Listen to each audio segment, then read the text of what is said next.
What's up, Raza? This is Gilbert Chavez. We're the Lowrider Podcast by Streetlow Magazine. Today we have a special guest. He goes by the name of Mario Madrid. Go ahead and kind of introduce yourself, what you do, and and who you are. Because I kind of introduced you at the beginning, but hold on, I introduce you. Might as well introduce you myself, right? But he's the son of the late Sonny Madrid, which was the creator and founder of Lowrider Magazine in the 70s, 1976 to be exact.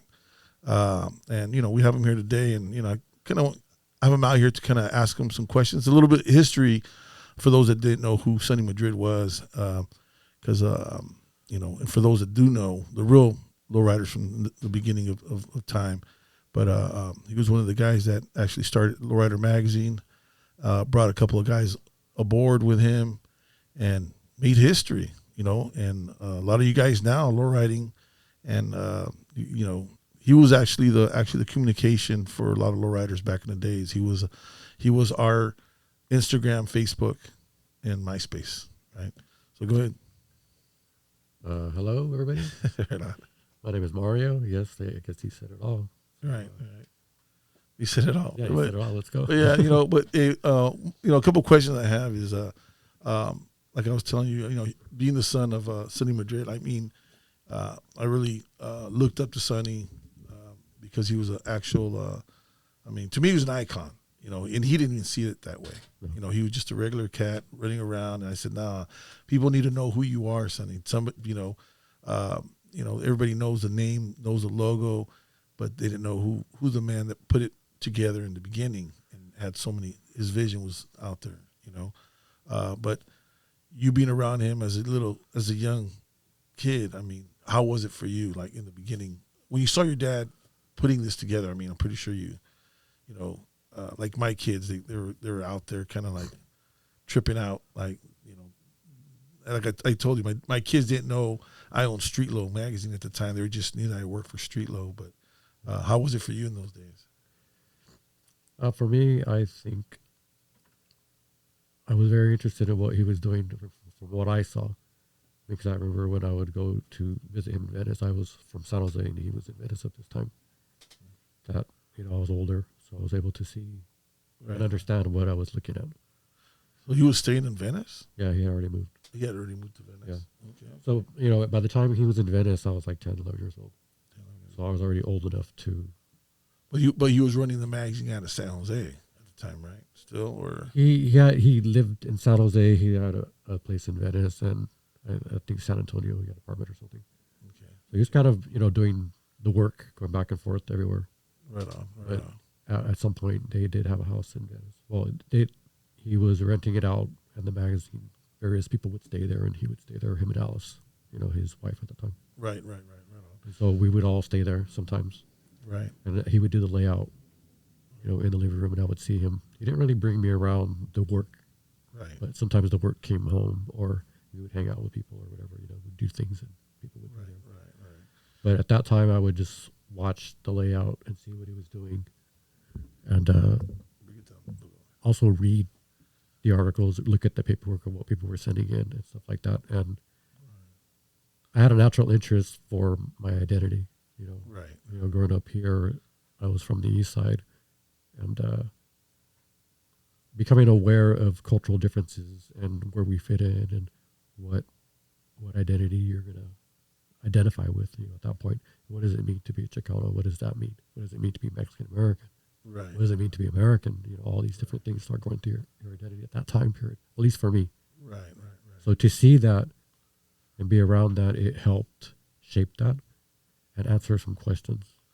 Your dad was a huge part of the whole Chicano movement. Oh, yeah. And I know during the times that he was around us, it all kind of like started from school because he was going to school at the time. And he was also inspired by a magazine called Consafo, that he had told me. And from that, he created a magazine called Trucha. Right. And then from there, he just kept going on and on and on. Where's his origin from? Where he was born in? He was born in Yuma. In Yuma, Arizona. Yeah. but he grew up in Parlier, Fresno area. Fresno area. And then in the, I believe, the early 60s, they moved here to San Jose. 60s. So he was a teenager. When he was out here. Yeah, he went to James Lick.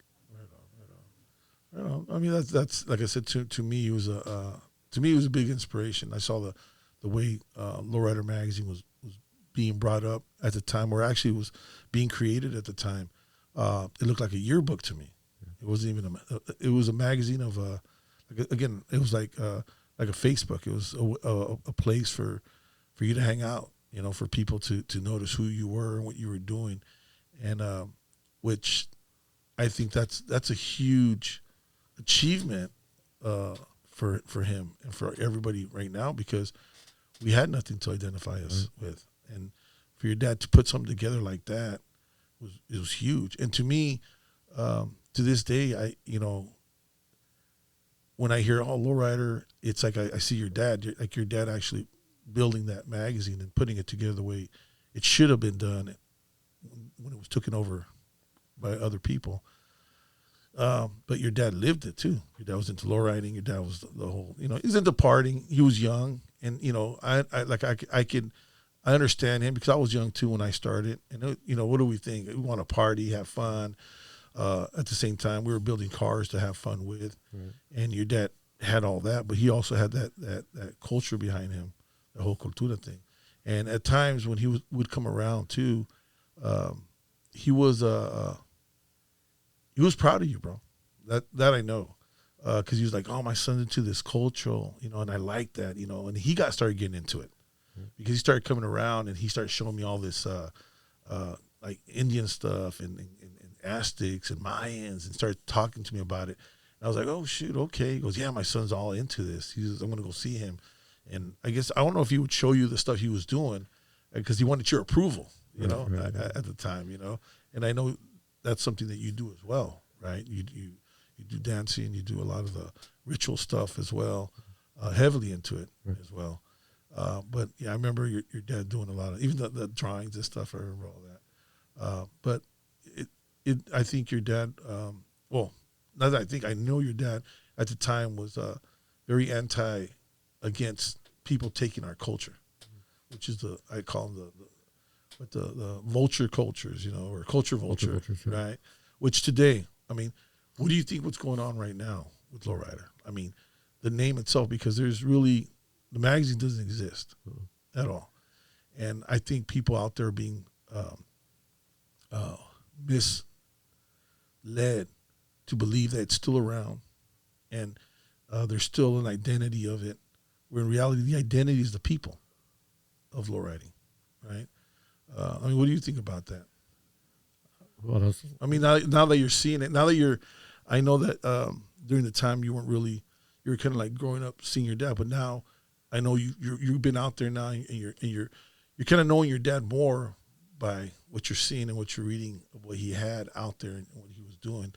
But I mean, I see what other people are doing with that name, which to me the name has kind of like died out. Not the name Lowrider, but the actual symbol itself it's not the identity that it was before, and the people that actually work hard to build it to where it's at. Right. I think for me, it's there's different phases of the magazine. If we were going to speak on that part of it, right. You said a lot, and there's a lot of different things I wanted to. Okay. I think we need to remember, like what you said in the beginning, was that when the magazine was created, there wasn't anything else to represent the people by the people, and that's why when you look at the first issue, he has an editorial, basically where he puts his spiel down, and he's commenting on the fact that here we have, Chico and the Man at the time was the only positive image for a lowrider on TV. And yet the people who wrote the show, the characters, the actors and stuff, and the owner of the car are not even in it, and everybody else is not Chicano. Right. So he was very about representation from within inside of how we are. Because who better to represent yourself than you, right? It's like you don't make a documentary of a bunch of Chicanos or Chicano culture and you don't have any Chicanos in it. Right. Or to help you with that, or to write the storyline or whatever, because some of the critiques of the people according to what he wrote was just that they didn't talk like that and they dress like that. It was not correct because when you're part of a moment, everything is context and you're in it. It's different than looking at it, right? There's a lot of innuendos and different things that you can miss if you're not part of it. You know, just like when we talk about stuff of the past, sometimes we're not there to really see what else was going on that influenced that, you know, that part of something that evolved. Because nothing evolves by itself. It's part of something else, right? And it has its own identity and shape based on what's happening around it. Right. I mean, that's what I feel. And so I think when the original magazine was, you know, brought out to the public, it's a time capsule of a time and place. Right. You know, in the like a yearbook. Like a yearbook, but also like a time capsule, really. Right. You know, they put stuff. Remember, they used to say when we were growing up, you put something in the ground, you bury it, you open it up, and you get a little view of what the culture was at the time, or the time of the time. Because nobody else was doing it. Not for us. No, not for us, exactly. Right, but that's, to me, is what made that magazine so special, is because it encapsulated what was happening at the time, you know. And you're similar to my age, right? I was born in 1970, and you're around there, I know.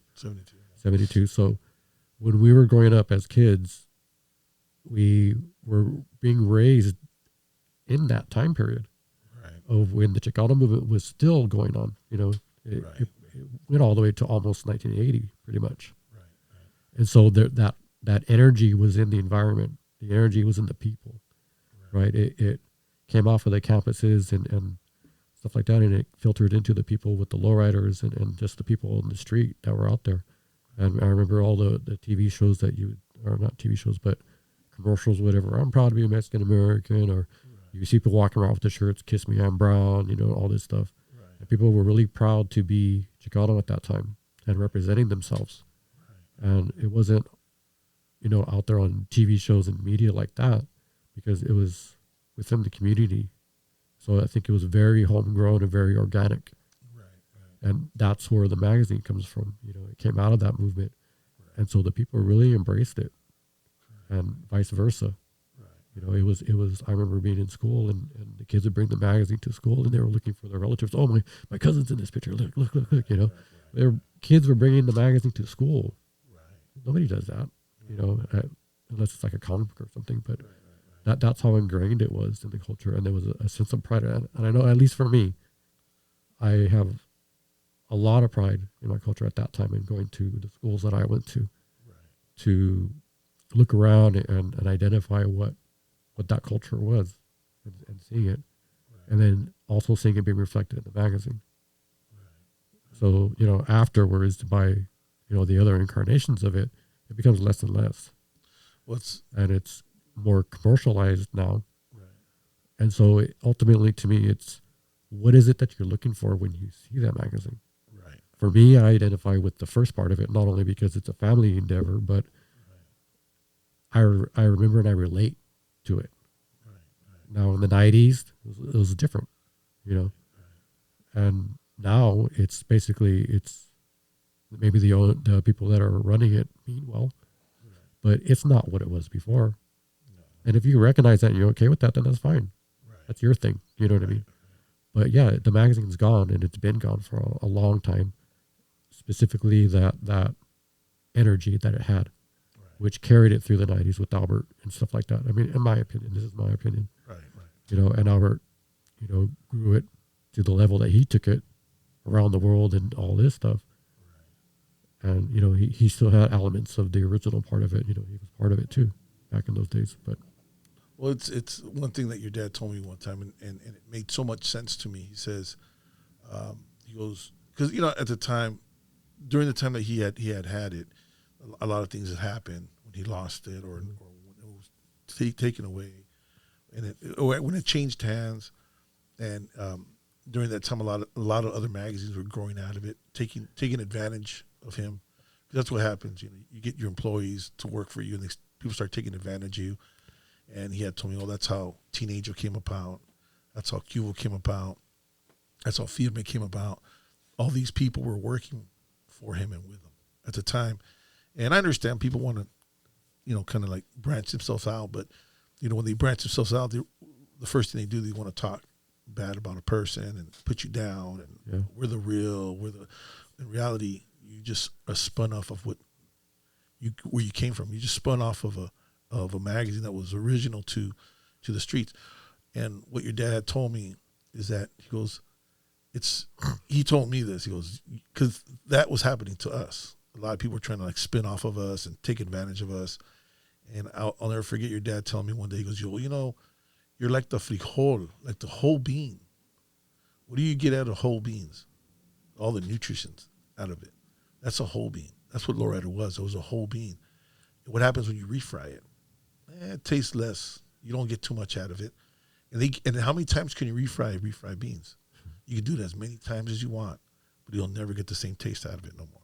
You'll never get the same taste out of a whole bean that you would from a refried bean. He goes, so that's what we consider, what he had considered us, Streetlow, at the time when I had met your dad. And he's like, this is what it is. And this is what Lowrider was. Now it's been refried and it continues to refry, but people don't know that it's bad for them. But they'll continue to, like you said, people are going to kind of refer to it like, oh, shit, Lowrider. Oh, man, I remember back in the days they did this, they did that. But it's not them anymore. You're following a ghost, I think. When you follow that name, you're following a ghost. And the name Lowrider belongs to the people. It doesn't belong to one person anymore. Or the person, the magazine itself, it's a magazine like us. We're just a magazine. But without the actual gente, the cultura, the actual riders, we're nobodies. We're really nobody. They've actually made who we are. And that's why I kind of really believed in, when I hung around your dad, I was like, man, I need to exploit you more, man. I need people to know who you are. And he was like, nah, it's okay. I go, no. People need to know who you are. That's when we started doing that reality show for a while. And I told, man, if this thing blows up, I'm bringing you with me. I'm going to pick you up. You're going to go with us. I don't care if you're a character or whatever you want to do, because to me, only like the older cats that remember him, they always wanted to show love to him and show, but there was always something that went wrong during that time that he was around them, because you tell me stories, I don't want to talk about those stories, but, it happens to me too. It happens to all of us. We're out there, we're trying to do good for the people. At the same time, we're human too. We do mistakes, but when they take from you, it's just like, wow, these guys are taking and running with it. They want to put their name on top of it, not give us no credit. And I even believe when they were putting together the whole history of Lowrider, he had told me the time that they had, I guess, had him to go down to L.A. Albert Lopez told me, hey, come on down. We've got a room for you. And so your dad thought, okay, well, I'm going to hang out with him and talk. But it wasn't like that. Because he had me talking to other people. He goes, not once did I really hang out with them. And he goes, and so I went back to my room. This girl, I kept telling her, I guess he kept telling her things about the history, and she kept rewriting it differently. And that bothered him. And your dad got up and said, you know what, I'm out of here. I got a bus and went back home. I go, what happened? He goes, that's it. He goes, whatever they wrote about the rest of it, I have no idea. So part of the book's true, and part of the book's it's kind of almost made believe to make the other guys look better, so they would never put, his name up in front or, and one time too, I remember you telling me when we were talking about your dad being a founder, you're like, no, my father was a creator, and that's true.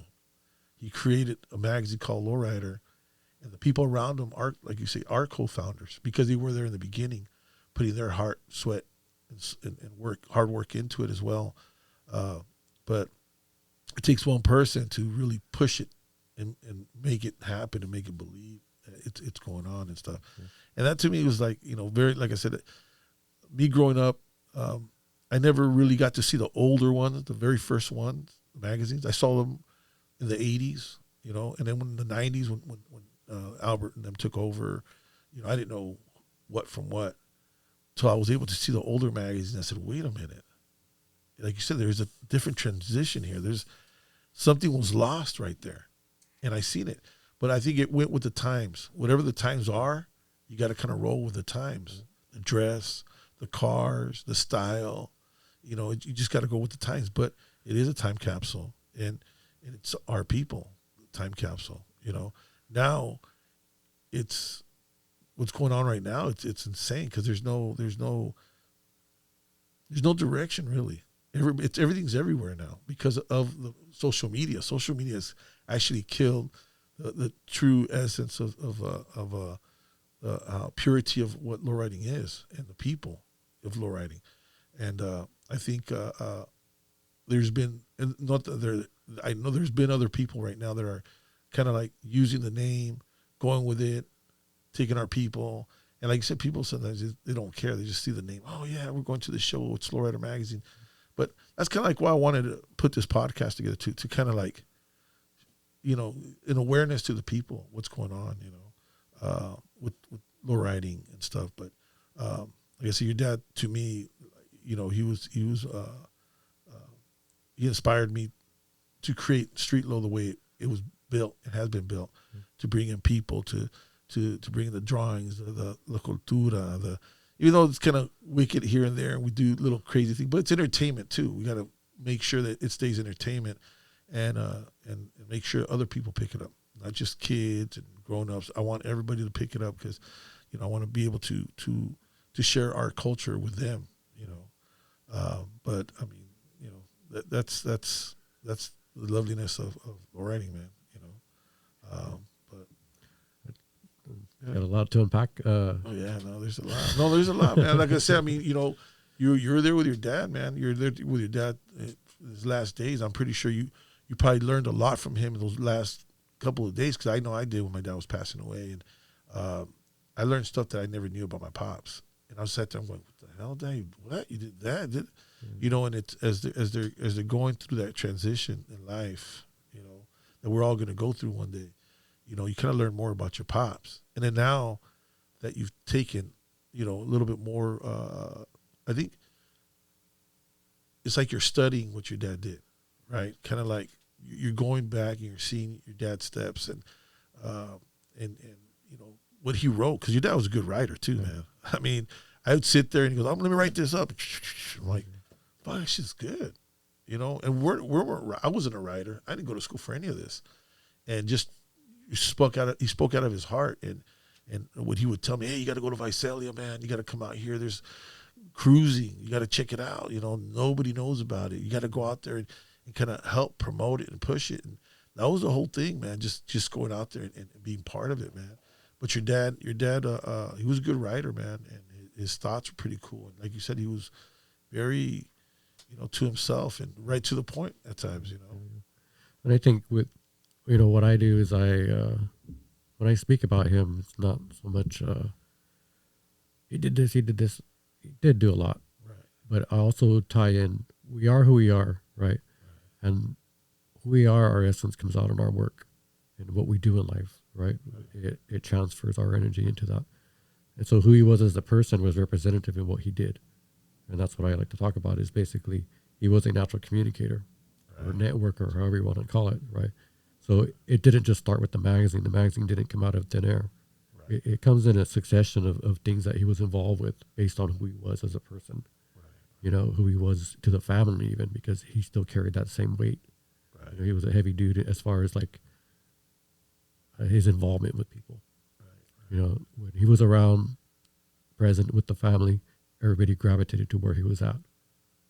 Right. When he was growing up, you know, in school, hanging out on the streets out there in Parlier, he was already networking with his friends, and what he valued most was the carnalismo, right? We hear this a lot in the 70s of the carnalismo and stuff like that. But for some people, it's natural.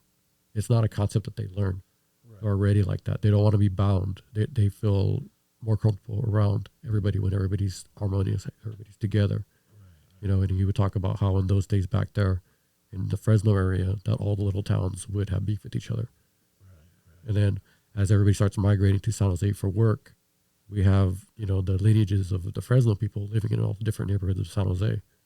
And so some of those people were his friends that he knew from back then. So they start hanging out together, and the people that they're meeting here in San Jose and the Fresno people between them, now they're all over the place, right? Because there's Fresno people in every neighborhood, and now they're all starting to hang out with their San Jose friends. So it evolves into like a clique of just Soundhole people, not just East Side, West Side, whatever they were, you know, claiming their clubs.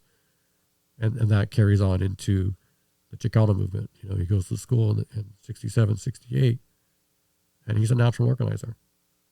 That's what he's been doing, right? Yeah, basically, or organizing people is bringing people together, networking. You know, creating something by bringing people together. That's what organizing. Right.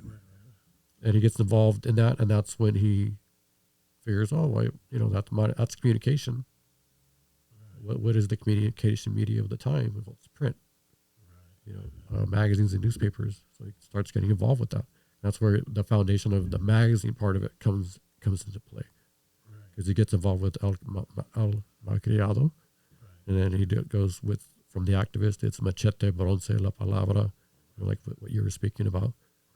And, you know, all of this, when Gonzalez comes out in 70, that really inspires him because it's a different kind of mag. The other publications that he was doing were very political, but mostly politics, Vietnam War, the things that were going on, you know. And as far as like police brutality and all that stuff that was going on in the community here. And he was involved with the organization, Confederation de la Raza, United People Out of CAP when it came out. He was everywhere.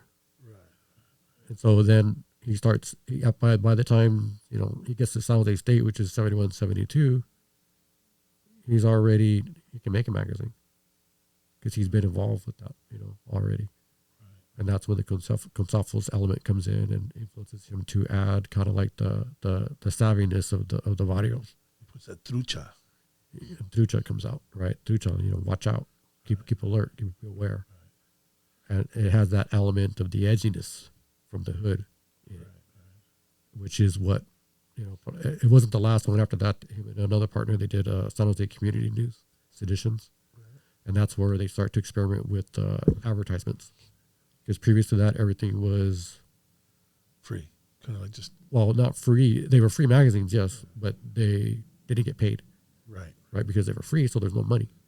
So basically, they were collectives, you know, DIY kind of ventures, where they sacrifice their time, their money, and their effort to put these things out for the people. So you know, you don't gain monetary value from that. It's food for the soul, you know, pretty much, and that sets the, you know, the San Jose Community News sets the stage for kind of working with sponsors, but still putting your message out there, you know. So they had to kind of sneak it in or disguise it sometimes if it was too hot, so to speak, for everybody. But that's what eventually leads up to the magazine later on, where all of those ideas get transferred to a magazine for the general public, because previous to that, everything was for, you know, basically what they say, preaching to the choir. They're magazines for the activist. But now it's time to branch out and go into the bigger field of people, as he was also leaving that area. You know, and by this point, he has his buddies, Larry and David, and they start doing the foundations for through car shows and dances that my dad had already learned how to do during the movement, because that's another thing that he was doing, fundraisers for the events and learning how to use mecha stuff to get things at San Jose State. And then you can invite the community to come in, you know. So he would bring in all the guys from outside of the campus onto the campus, and they could hang out and go to a party and hang out in the parking lot, and they can't get harassed because San Jose PD has no jurisdiction there. It's the, you know, San Jose State Police, who are a little bit more lax because they're used to protests. More lenient, so as long as they're not killing each other, they just let it slide. So that was a success, and you know, that's like where Binding comes from. She was working with my dad in that time period. So from the dances and then the car happenings start coming out, you know, that eventually all evolves, and they start to document that with Lowrider Magazine. And now it's something geared towards everybody. There's a little bit of everything in there, and it becomes the yearbook, like you say. Right. And so it's a ride, basically, a ride from the beginning all the way to that. It didn't just come out of thin air. Right. No. You, and you could tell if you have any of the old Lowrider magazines, you could tell. He still preaches in there. Yeah. Preaches the Chicano movement, the Chicano word. What is being, you can put this to the side. You can bring it down too if you want, the whole thing. Yeah, there you go. You can bring it down. So I think what it is that he continues to preach the Chicano movement, and that kind of what moved me into this whole thing. Because when I was younger, I saw this video called Chicano. It came on PBS. Yeah. I think it was The series. and I bought the series because they were selling it. It was a VHS. I have them somewhere. I don't know where they're at, but I have them. And that moved me, man. It moved me so bad that, I didn't really deal with the whole politics and stuff till I got to San Jose and started seeing more of it. But, watching all that, it was like, wow. And then getting the older books that your dad actually published at the time that were out there. When I started reading those, I go, fuck, this is some good shit. This is true. And believe it or not, we're still being treated this way, just differently, But history continues to be itself. I mean, it continues the same way, but just in a different form, And that's what inspired me. Luckily, I didn't have to do that kind of hard work because that definitely was a lot of work, what your pops did. Mine was more watching the whole Chicano movement, looking at it, and lowriding myself, and kind of like almost looking at what Lowrider was doing then in the 90s when it was already in a different, it's established, and it's in a different era. We're like, I'm going, okay, this is cool, but it's missing something. And it was missing that Chicano movement. It was missing, even though, they definitely continue to, be, it was good to be brown. It was good to be proud. It was good to have the Mexican flag. It was still, but it started losing itself little by little, little by little. But, me being brought up, my parents are from Mexico. I'm first generation here. So me growing up watching Cantinflas and Pedro Infante and Chente when I was a kid, I could kind of but my parents worked in the fields when I was a little kid. But by the time I got to a certain age, they were already doing other things. My father was a janitor, and he created his own company, started doing his own thing. So I saw all these movements, and I sometimes I relate when I see, even in our office, I see the father, the wife, and the little kid cleaning. I'm going, fuck, that was me when I was a little kid, Yeah. But seeing what the work that your dad and them did already, because they had already done that work to actually bring our people up a little bit, because it is our Chicanos that fight for our own people. So I've seen some people out there going, oh man, I'm Chicano, oh, they're Mexican. No, we don't have to, we're here legally. We don't need, no, man. This land was stolen from us. So we can't be legal on our own land. And then bring them, help protect them as we should. They brought us to this place here to live and to. I mean, where's your grandparents from? Because I know your dad was from Arizona. Your grandparents had been from Sonora or from those areas, or his parents? Yeah, they're from Arizona also. Oh, Arizona. Yeah. So you guys are like third, fourth generation then. Oh shit. Oh shit. Arizona, Mexico. Right, pretty much. Sonora, yeah. That's what's up. Well, yeah, but no, but you could see it in your dad's the way the book was built, bro. You could tell it was very political, very, very awareness to the people. At the same time, having fun, and it got to a point where I know I had talked to him where he got out of control because the magazine was growing so big. Yeah. The movie Boulevard Nights came out. He said that it brought the magazine to a different level, and he said it was just out of control where he started losing focus because it was so big, and people were bringing all these ideas and doing different things where he was still trying to keep control of what he was doing to it, but everything was just coming to him so quick that he started losing focus of it. That's where I think he lost major focus on it, and that was one of the things he had kind of like congratulated me on. He goes, "Man, you got your whole family working with you." He goes, "That's good." He goes, and I don't want to say other things, but he said that was a good part of building what you have built. It was, I wasn't able to do that, but the run I had was good. But till that date, I was like, man, we still got to bring you back. I have to do something. We got to do, because to me, like I said again, he was an inspiration to me, and I felt that, and still I don't think people understand your dad's like George Washington for the lowriding community. I swear to God, you know. And people could probably be like, "Oh no, hell no, it's Larry or oh, it's Sonny." It's all, and Larry and Sonny, you know, they could sit there and say, "Oh no, you know, because of us, this happened." But you know, because of that first brick he laid out, that's what happened. You know, I understand that you can't discredit Larry or discredit Albert because he did take it to a different level. They did do their thing. I mean, in reality, I call Larry the godfather of car shows because that man he was a hustler and he did his thing, you know, but he wouldn't have been able to do his thing without the other guys, neither. You know, he wouldn't have been able to do nothing without your dad putting that first brick down or David, you know, another person that was involved in the beginning of the magazine. Everybody brings their own area of expertise and talent to the mix, you know. Right, for sure. It's like, yeah, of course, not one person did every single little thing, but there's the spark comes, the idea, you know, and it sets off the fire. Yeah, it's you know, the to all idea. the different people, and you know, yeah, Larry was a very hard worker. Right. I called him a believer.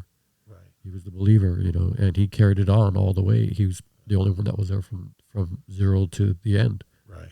You know, of my dad's run anyway. Right. And he continued a little bit on to Albert. You know, after that, I don't know what else was going on with him, but I know from my dad met him in San Jose State, you know, and, you know, the whole thing about the three guys being from San Jose State, it's incorrect. My dad was already gone out of San Jose State. Larry, I don't know if he was still there or not. I don't know. And David was from Salinas. So it wasn't the three guys from San Jose State using San Jose State. You might hear all these various stories I've heard. Right. Well, I know David wasn't in school at all. Yeah, he's from Salinas. He was working with my dad in Salinas, and they were doing the Lowrider production stuff. Right. And Lowrider Associates, you know, whatever. Right. And they were doing the car shows and dances. And then, you know, David, I guess, at that point, him and other people were doing the Barrio Pride. Right. You know, and he was also the rep for the Salinas area, and I think he was handling distribution or something for Santa Barbara area for the magazine. Right. With the magazines. And so, yeah, everybody had their part. And, you know, so many people came and went through the doors of Lowrider Magazine, right? You have Roberto Rodriguez, who came in out of East LA. And a lot of the staff were also people from the movement. Right. A lot of them, you know, my dad brought a lot of his friends. It wasn't like he hired all these corporate people from, you know. Just like us. They were just regular guys. Kind of and everybody had to learn how to take a picture and distribute magazines and then whatever else they were doing. You know, some people were hired to do specific things. There was so many artists that came through there. Right. You have Robert again, you know, as a writer who left Lowrider Magazine and became a kind of like an elder of the Chicano indigenous movement. Right. You know, he just recently passed away. Wow. But yeah, he was known. David Gonzalez, Lisa Sanchez, you had Indio, you have Antonio Perales, who did the original layout and artwork from the early magazines. Right. You know, created the original logo that Joe Hernandez changed to what everybody recognizes now. Right. But you know, he refined it, and my dad knew Antonio from the movement days. You know, he was an activist with them. He was the one who did Trucha, all the art in there. So he's the one that created the actual first Lowrider. The layout. And it continued on for, I don't know, 4 or 5 issues probably. Right. You know, there's artwork in there like the What is a Lowrider thing. He did that, the Cholo thing. You know why he did the Cholo thing, right? I think I told you about, your dad told me about why he did the Cholo thing, the $1. He was, because not that. I'm talking about there's a poem and it has a border of artwork or artwork on it. He drew it.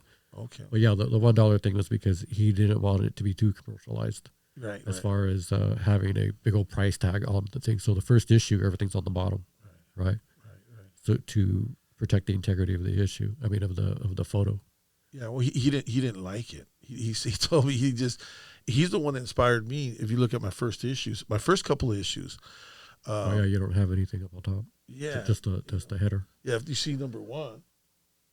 You have all the names and stuff, right? Yeah. And then one day your dad comes and goes, "Hey, you know, those are such beautiful pictures you put on the cover."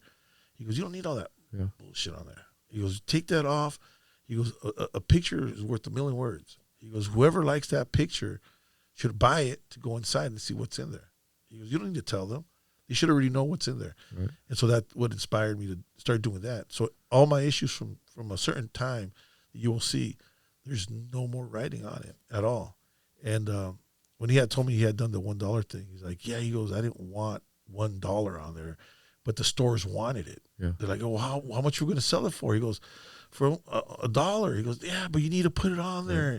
So when he put it, he said that the guy that did it, he was from San Francisco. Antonio. Yeah. And he's like, yeah, he did the little hat, he did the little thing, and that's what it was. That was where the little man was created. Because he darkened the zeros. Yeah. And he said, put a mustache on him. Yeah. A little hat. And so a lot of people are like, oh, he drew himself, but in reality he didn't, but it became him because that's who your dad was. Well, the rumor is that Joe Hernandez was the one who kind of used him as the inspiration, giving him a Panama hat and the Ray-Bans and whatnot. That was from him because for the 78 calendar, Joe's art is very realistic. Right. I don't know if you've seen the 78 calendar. I might have it there. If you have it, that's cool. Yeah.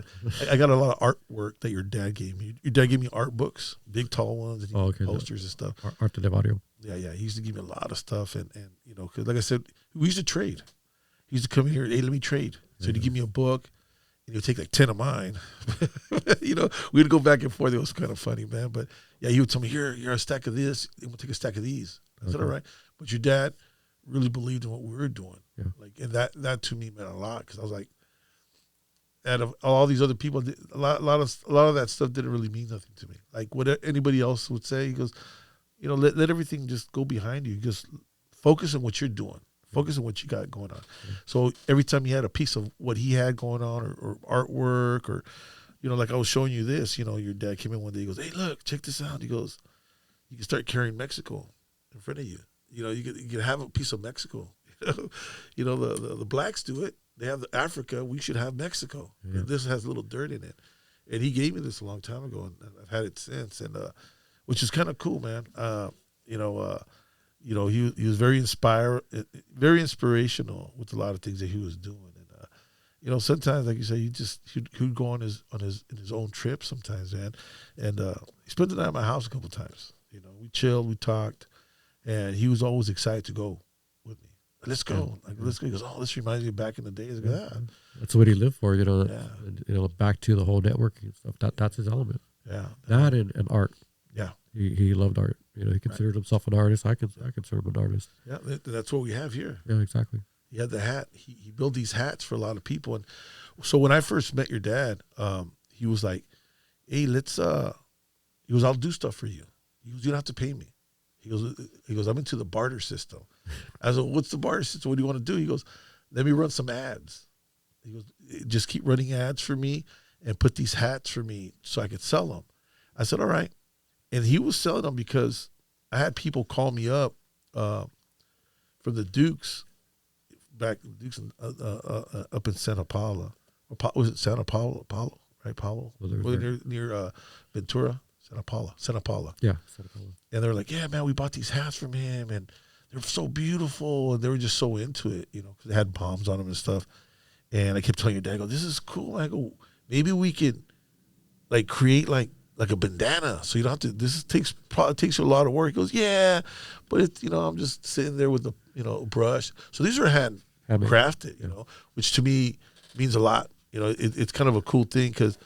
Everything now is made in China. Yeah, they were accustomed to. If you had something in mind, he could do it. Yeah, and that's what he did. He did Impalas, he did bombs. He was so into it, But that was, to me, was very inspirational to me, and kept me going. Because when I was down, I'll tell you the truth, there was times I was like, fuck, I just want to. This is crazy, man. People are taking advantage of what we're doing. He goes, I try so hard to help people out.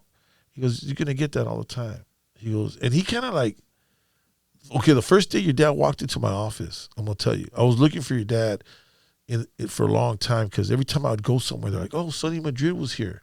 I go, where? He goes, he was just here. He just came through the park and he left, or Carnival. He was here and he just left. I'm going, damn, I want to meet him. I want to know who he is.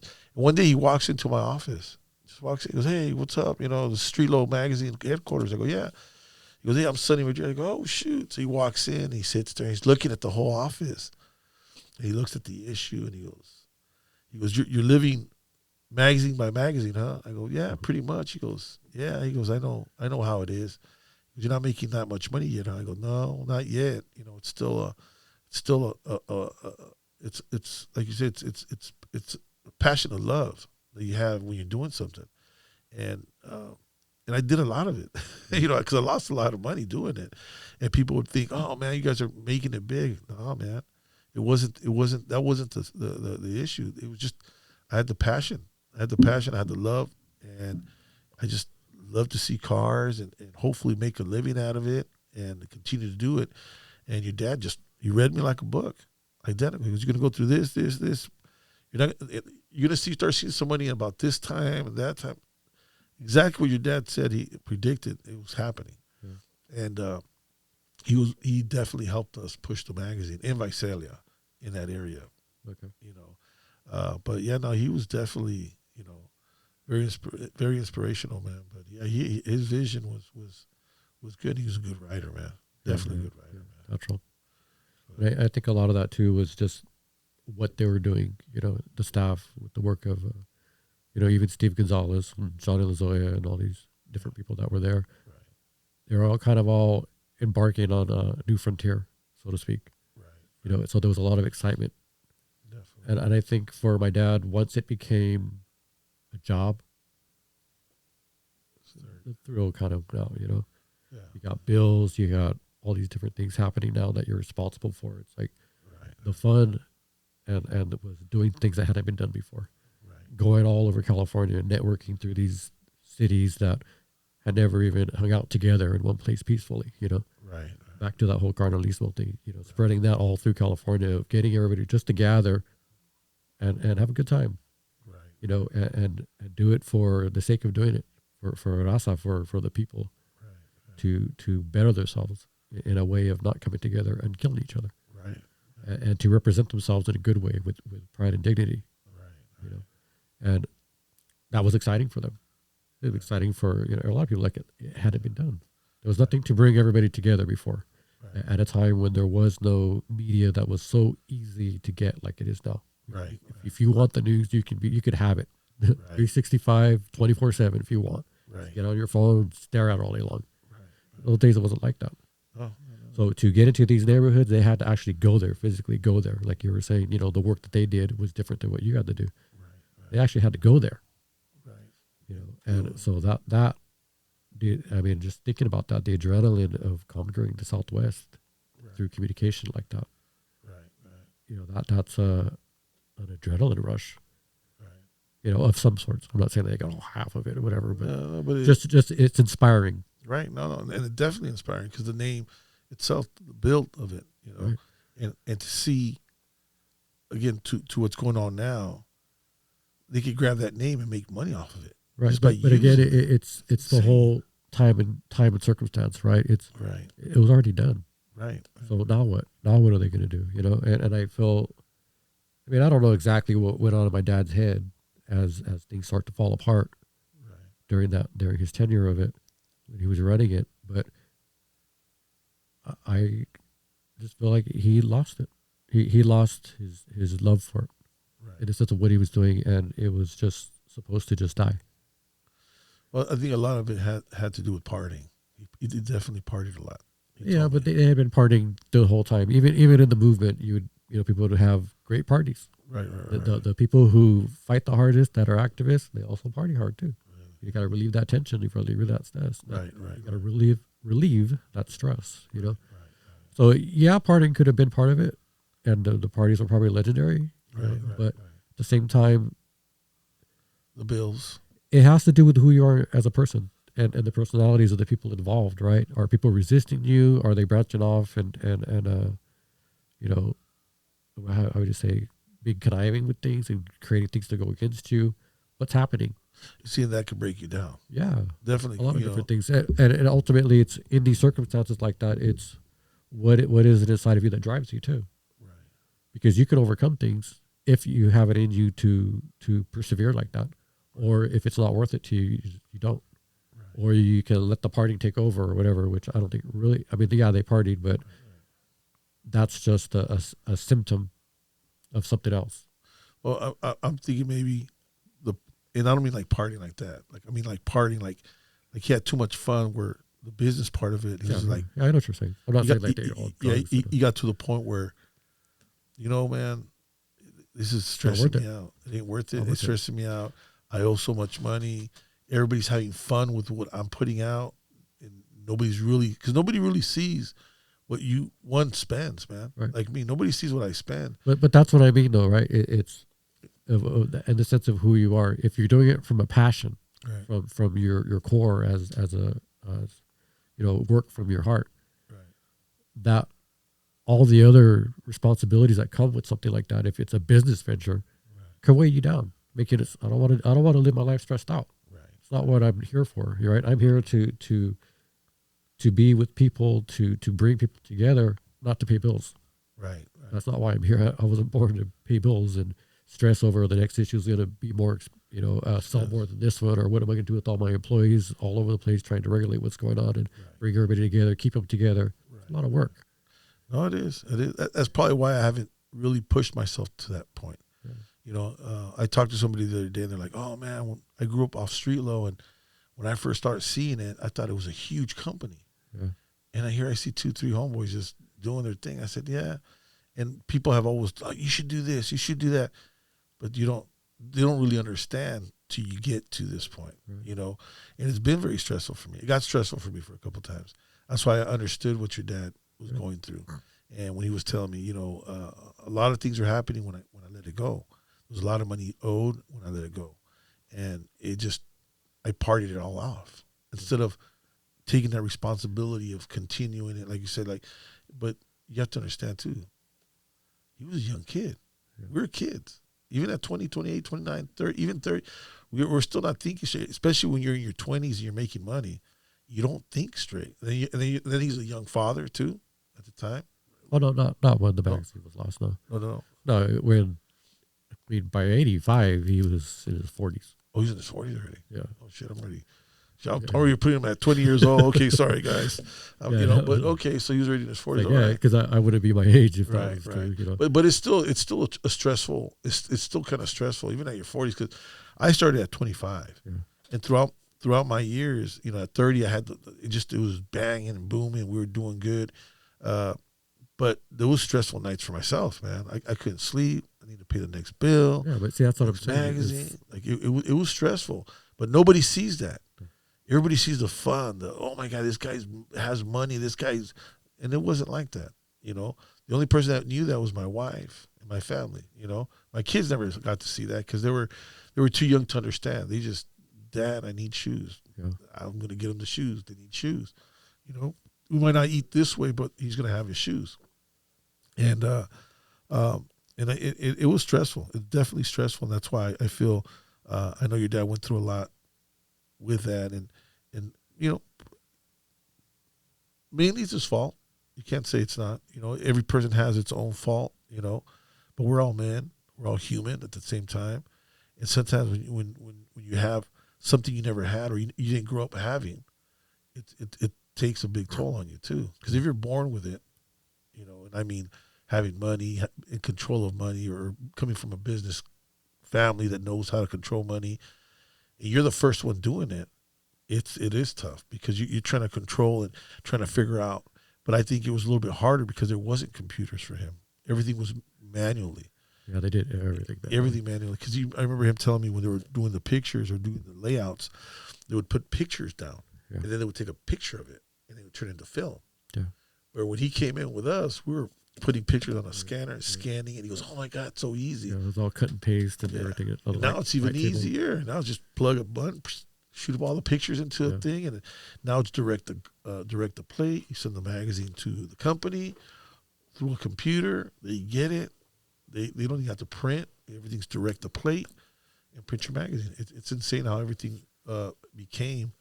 But no, I definitely, I mean, I could say I've lived his life through a different era. Yeah. Because I did definitely understand his talk and our lingo. Our lingo was almost the same, exactly the same. It's just your dad had way more knowledge than me through the 60s and 70s growing up, seeing everything. Kind of like how can I say? What's the word? Evolution. It's a revolution, but Evolution. Evolution, experiencing it, Oh, experiencing all that, and like you said, he was very heavily into it, and that's why I seen he was very into the whole Chicanismo thing, the whole, you could, like I said, you could tell in the way the magazine was put together, and the way the guys that followed him or were part of him talked, like Larry talks that whole Chicanismo thing, and he believes, like he once said, in that video that we saw him talking about the whole situation with Joe Ray and George, about how he said that we were so pure, the Chicanismo, the people were pure, and now it's a different generation, because now we're just spoiled by the internet. But again, it's the whole time and place thing, right? Everything's relevant and it has its context, and at that time, because it was so close to them making the changes, when you're there, what it was like before. Just like, us and the Generation X will be sitting there, oh, we remember a time when there's no computers and no Facebook and all that kind of stuff. It's real. We remember it. Try to explain that to somebody who's 15. Right. I don't know. Or be like, oh, the first time I heard electronics and music. Right. When I heard Planet Rock, be all like, oh, yeah. Right. No, that was like revolutionary when that came out. There was nothing else like that before. Right. That kind of stuff. And unless you were there at that time, you're not going to experience it the same way. No. Right? Because you can't grow up now and then all of a sudden try, oh, well, this is what it was like. This is what, imagine that it didn't sound like this. You never heard this before. Because you hear it all the time. Right. Regular music, it just has, everybody's using those vocoders all the time now. Right. It's totally electronic. Well, of course. But it's like the phones. Yeah, but back in the 70s, that was revolutionary. And let alone when they DJ started incorporating it to dance music in the early 80s. That was, some good stuff. Right. What's funny is I have a friend of mine. She has a daughter, and one day they were talking about something. They're like, "Yeah, why don't you? Daddy called me the other day, and I answered the phone." And she goes, "Did you answer the phone?" He goes, "No, I answered the phone." She's like, "You answered the phone? What's this? The phone?" Right. We're used to, "Hey, call me." Right. Our phones were phones. She put her hand out like, this is the phone. So it was definitely a time change. And then going back, and I think that's why the reception that the magazine got when it first came out was the way it was. Right. Because in that time and place, that was brand new. Right. And it was invigorating. And it was a very welcome thing to happen at that time. Oh, for sure. And now with, like, let's say online, how many pages are there, pertaining to Chicanismo, Indigenismo, or any of these things? They're all over the place. Right. So you don't appreciate it as much. Right. You might find one that you like because it's coming at a certain angle that you identify with, and you might appreciate that angle. Oh, I don't think that many people are talking about it like that. Right. But it's common. There's a lot of different platforms. Because everybody's rewriting. Well, they're rewriting, but what I mean more of the idea of having platforms that even address those topics. Right. We're how would you say, saturated with it. Right. So it's not like there was only one. Right. And I was like, wow, finally somebody, you would appreciate it a lot more. Right. And that's how it was back then. So when they talk about the movement and what it inspired within the lowrider community, within the plebe, as they call it, the people that were out there on the streets growing up, it affected everybody because it trickled down. It trickled out to the communities, right? Because in the end, the student activists needed the people's support to come and help them and back them up. Right. To show numbers in those days when they were doing things, because a lot of stuff was done in San Jose that it's not put out there. Right. Sophie Mendoza and Jack Brito and some of the staff at Roosevelt Middle School were the first ones to walk out. But we hear about LA because of the numbers. Right. But actually, it said, Sophia says, or it's documented that they called her Sal Castro or I forget who, but someone called him and asked him what was the specifics about it. How did you guys do that? And then they did theirs out there with all the different schools, which was a lot bigger. But, we also had the San Jose State walkouts. You had the protest here. And a lot of that stuff is not put out there for everybody to see what happened. But if you're growing up during that time, it was seen.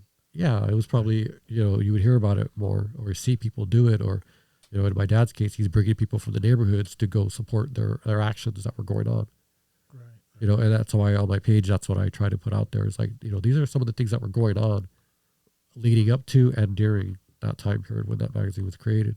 Right. And to me, that set the foundation of it, you know, as well as the gardenismo between the clubs up here, especially in Northern California, where how they were getting along, which gave San Jose the cruising lowrider capital. It wasn't because of numbers or they were the first, which is what everybody fights about.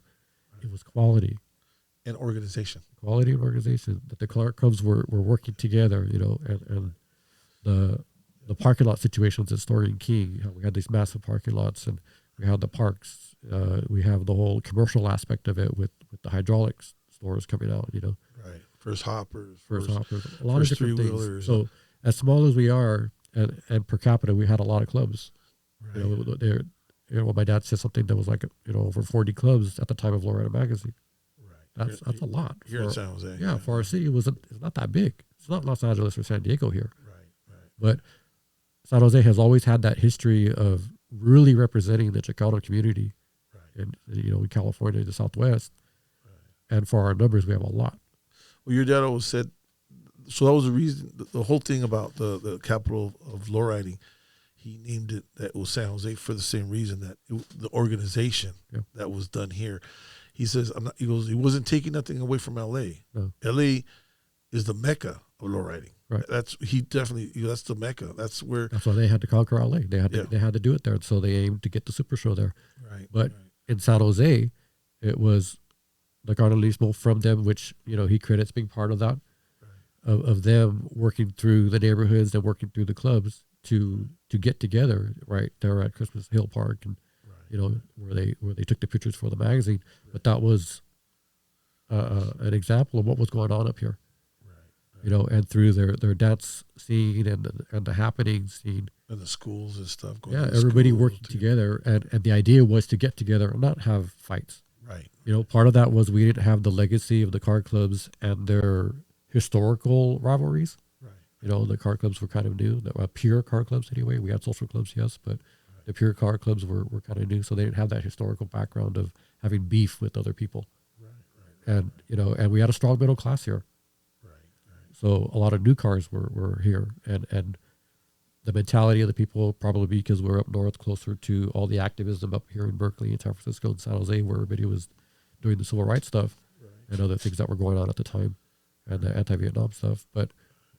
So there was already in the air this idea of working together and coming together and networking and how would you say, alliance building, right? Because the Chicano community, the activists even had alliances with other groups, AIM and the Black Panthers and different things. The students, Democratic, I forget what they were, but. Like Mecha and that came later, though. That's a little bit different. Mecha came from MASC, which came from Student Initiative, and that was the student groups from the area, the Bay Area. Right. San Jose, and then a lot from the East Bay, pretty much where the Chicanos were at. Right. Kind of banded together under the umbrella of MASC. Right. And then after the Plan de Santa Barbara, which was a reaction to the Plan de Aztlan from Corky Gonzalez. Right. Everybody went Mecha as a uniform group for the entire state. Right. The Southwest, but mostly California. Right. And everybody fell into the Mecha name. And at that time, Mecha was a lot more... relevant than now, because a lot of the work that has already been done in some respects. You know, back then there was no EOP. You got to school by it was admission, not by grades. It was different times, so they kind of could control who was going to be in school. And they had tracking going on, which was gearing kids away from college. Right. You know, if you're from a Chicano school or whatever, they were sending you in the direction of the trades rather than going to higher college. You know, there's a lot of things going on. You had all the city neglect here in San Jose of the east side over in the Mayfair area. Right. You have the city council area. The city council wasn't by neighborhoods like it is now. Right. It was 3, I think, for the whole city. Right. So it was hard to get representation for your certain area. You know, they didn't have a clinic in the east side. The lights, the poles, all the police abuse. There was a whole lot of stuff going on. Yeah. During the 60s, 70s. Right? Yeah, late 60s, early 70s. Right. Well, you know, 60s, yes, but they really got addressed in the late 60s and the early 70s. I mean, I still think right now to this date, I think we're still a leader in a lot of organizing a lot of things. Man. Yeah, the lowrider movement here. Lowrider movement here is still strong. It's still the same kind of, there's a lot of coalitions and people coming together to work for things. Right. Things happen. San Jose is, like I've credited you with whenever we talk, it's just how you're not on a bandwagon. No. I don't consider that. I would not say that. No. Because you've been there, from the continuation, the end of the last of the street cruising. Right. It was kind of around the time of your foundation. Right. And you've been there ever since. Well, I've been around since I want to say since 1991, 92. Okay. There's a picture right there I have of my bomb. I took that picture in 1991 in Ventura. I drove that car to Ventura in 1991. My whole life changed. That was the day my life completely changed. But I mean, as far as the magazine. Yeah. No, but just the whole car thing that made me want to even create the magazine. Because when I shot that picture, I said, man, I go, this is dope. And then I started seeing people come from a lowrider car show that was done in Ventura. But we were out there at a picnic. So we weren't heavily into car shows. And I understand, some people, we don't like car shows. We don't like all that drama, all the people. And I get it. There's different elements to lowriding. Right. There's car hoppers, there's cruisers, there's bomb guys, there's guys into Impalas, engraving and chrome. So I was more of I'd go chill, kick back, and talk about history. It's always been my thing, history. Right. And from that day on, I kept thinking, oh man, what would it be to even have a magazine? Like, could I ever create one? And at the time, I want to say I was like 22 years old. Then 3 years later, that's when I created the magazine. But that was a time changer.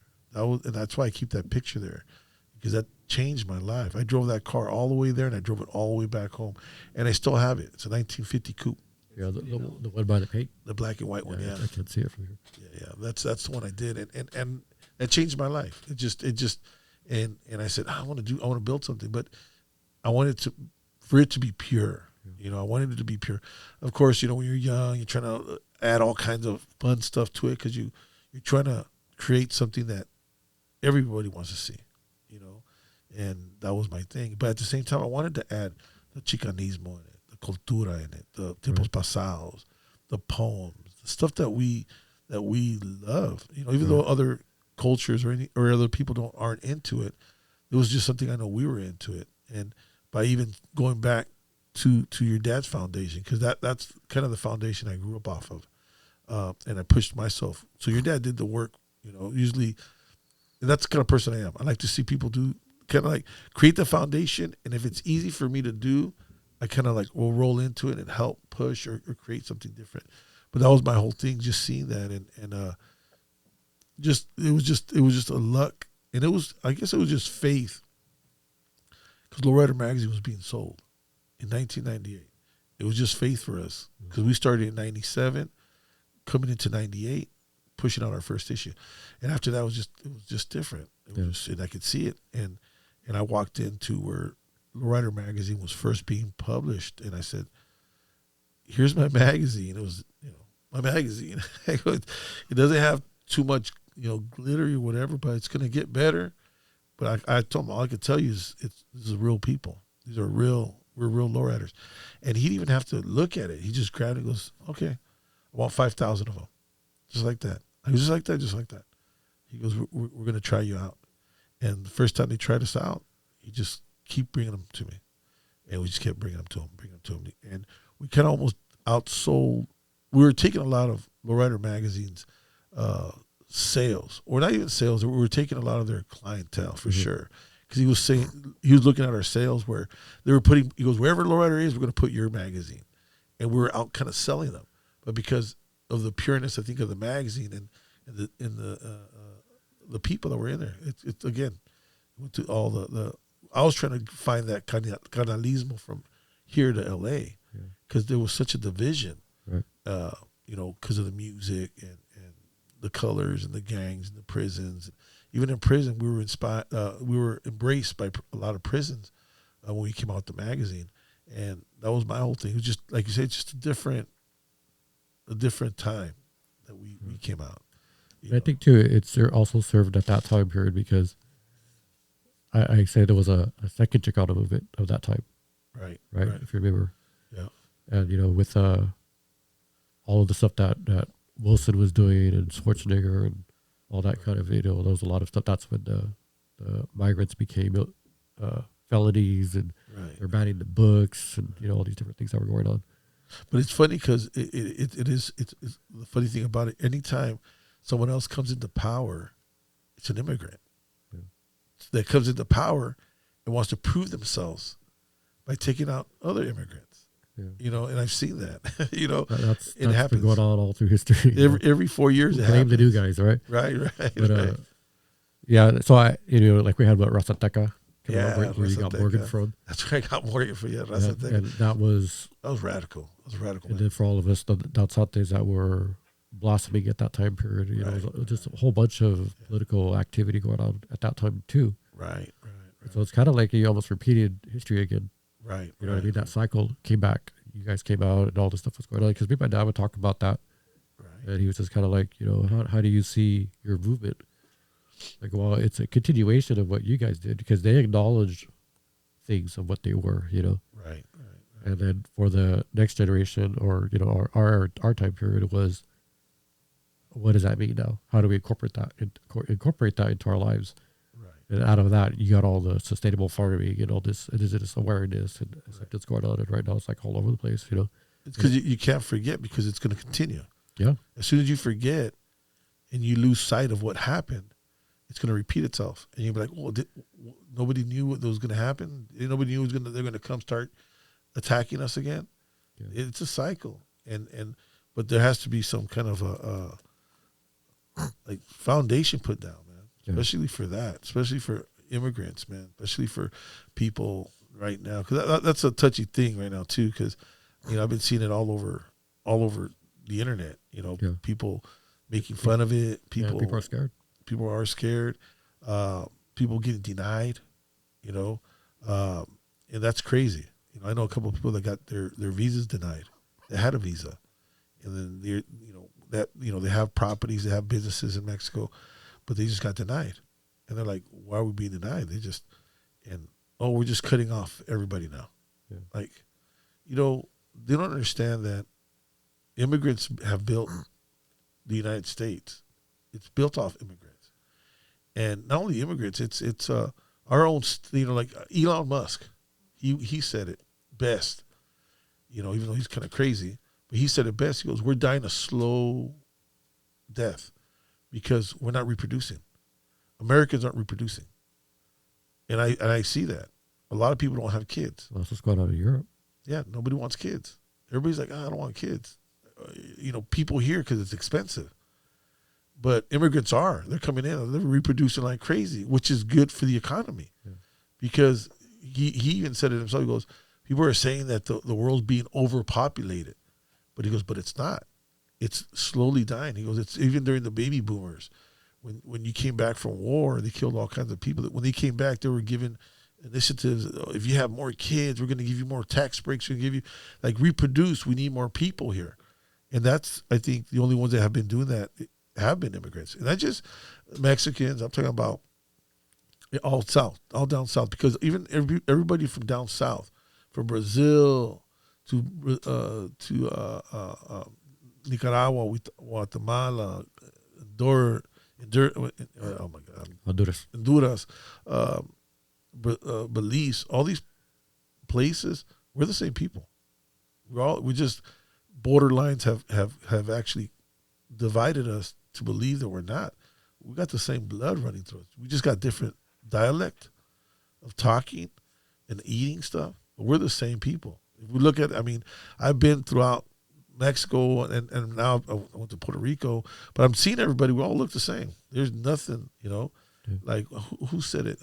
This comedian, like, I'm in Miami, I'm Cuban, I'm in Puerto Rico, I'm in New York, I'm Puerto Rican. I'm in LA, I'm Mexican. Yeah. So it doesn't matter if we all look the same. It's just wherever you're at, that's what kind of falls on you. But that's kind of like what's crazy about what's going on right now. Which I know it's off subject of what we're doing. yeah, but and that's I mean I don't know. It's just tough. It's a tough situation with everything that's going on. But yeah, back to your pops, man. Yeah, I kind of feel that he caught the beginning of all the, I don't know, he referred to it as a renaissance, right? With you guys, and then with Soleto's ball, Right. with Mad and Soleta. Right. You guys were like his Projects. I don't want to say project, but His little. I always carry it in my heart that I'm doing it like this, not like that. Right. Like with Yeah. Elon. But anyways, It's crazy. that'll be a contextual joke, right? If somebody sees it 20 years, like, what is he talking about? But, Right. in my heart, I have a special spot for you guys because when my dad, those were his last healthy days. Right. Not to bring a downer to this, but it's a point of love. Right. And he was there at the beginning. Yeah. And he saw it, and he was treated with love and respect by you guys. And, Jim also from Time Warp. Right. You three guys, I think, were his main people besides his friends and stuff. But Right. gave him a chance to be around, to be part of it still. Right. And to reconnect with what was happening. Right. Of course, it sucks for me that he's not here anymore. I mean, he would be just barely be 80 now. Yeah. Who knows what kind of health he would be in, but I would love to think that he would be in great health. And I would wonder what he would think of it now. Right. How much it's grown. It's almost ridiculous how big it is now, how big the movement is. And of course, it's our generation, and older, that are kind of creating the big hurrah about this. And I think that the challenge is going to be how to connect younger generations into it, who don't have this background that we all experienced. Right. All the different identities of Chicadismo and the identity of that and how it relates to that. Right. And also, if we gatekeep it as what has to be like this, they're not going to relate to it. No, because that time has already changed. Just like in our days in the 80s, when the cars were changing and the music was changing and everything was changing, the people that were above us were kind of like, well, that's not a lowrider. It's a Japanese car. Or, what is that you're listening to? I don't like electronic music because we're, freestyle and high energy days and then rap. Right. And that was a different music than the oldie disco and stuff like that. It's a different evolution. A different evolution, but at the time that it's happening, it's not accepted. Right. Even Lowrider Magazine, Lowrider, people were getting mad because they were putting Euros in there. Right. Or motorcycles or Corvettes or whatever, slam. Right. But that's what the mid to late 80s was. Right. And mini trucks. Yeah. And that's what actually carried Lowrider. Exactly. That carried Lowrider for a long time. Because Albert was able to put that in there and, continue on from where the original one was leaving off as it was coming out. Right. And the whole scene changed because it was the next generation. And then also in context of everything, it's the culture changed in general all around us, right? The 80s was a different beast to the 70s. Right. And us growing up in the 80s as teenagers and young adults, it was the embrace of the future. Right. The 70s was kind of organic, holistic. It was coming out of the 60s, that whole movement, the hippie movement, and then the bohemian identities or whatever, being nature-based and, kind of returning to humanity. And then we had all the recessions and all the different wars that were going on. It was different. New York is on the verge of bankruptcy.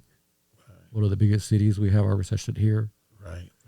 And so when the 80s comes around, all of a sudden it's the future. Right. Computers, it's influencing everything. And also the new cars from Japan. Right. It's changing. Why do you want a gas guzzler when now you can have a car that's going to be better on gas and is aerodynamic, right? The low profile cars.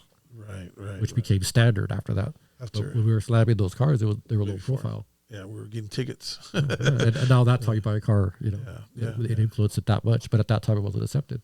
Right. And I still see it. I saw a video of the other day of these cars rolling out of Weeder Central, and it wasn't here though. It was somewhere other Weeder Central, and there was some late 80s models cars coming out of there, and some of the comments were kind of like, "Oh, those aren't classic lowriders." Like, you can't do that. They're all lowriders, Right. No, for sure. No, I've heard that from other older cats, where they look at a car like, oh, if it doesn't have rims, or if it's not 520s, if it ain't a Regal or a Cutlass or an Impala, it's not a lowrider. And again, one day I asked your dad. We were chilling in Fresno. We had gone to a car show, and there was a truck sitting on these 30-inch wheels. And I was talking to somebody about that. All the big wheels. The big wheels, and it was laid out, beautiful paint job. It was purple with stripes and graphics. It was just gorgeous. The truck was beautiful, man. And I asked your dad, I go, hey, what would you consider that car? Like back in the day, like if that car would have came out in the '60s, what would you have called it? Lowrider. Yeah.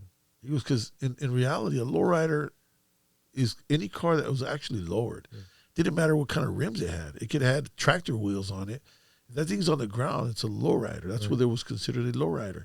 Because people don't call those lowrider. They call them tuck-in trucks, or tuck-in wheels, or tuck-in, or mini trucking, or they totally changed the name. He goes, because everybody wants to have their own identity. Right. But in all, they're lowriders. No matter what, and just to sum them all and put them all in one category, they're lowriders. Anything lowered, it's a lowrider. Yeah. Whether you have hydraulics or you don't. Because back then there was no hydraulics. Right.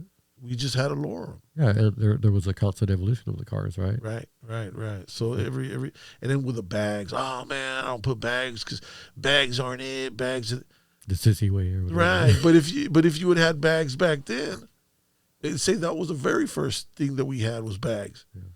That would have been like the traditional way, So to me, there's so many elements in lowriding that it's insane. But all in all, lowriding just it breaks it down to one thing, and your dad said it best, and it was actually printed in a Consafo magazine, where he showed me and he said, "This is where I got the name Lowrider from."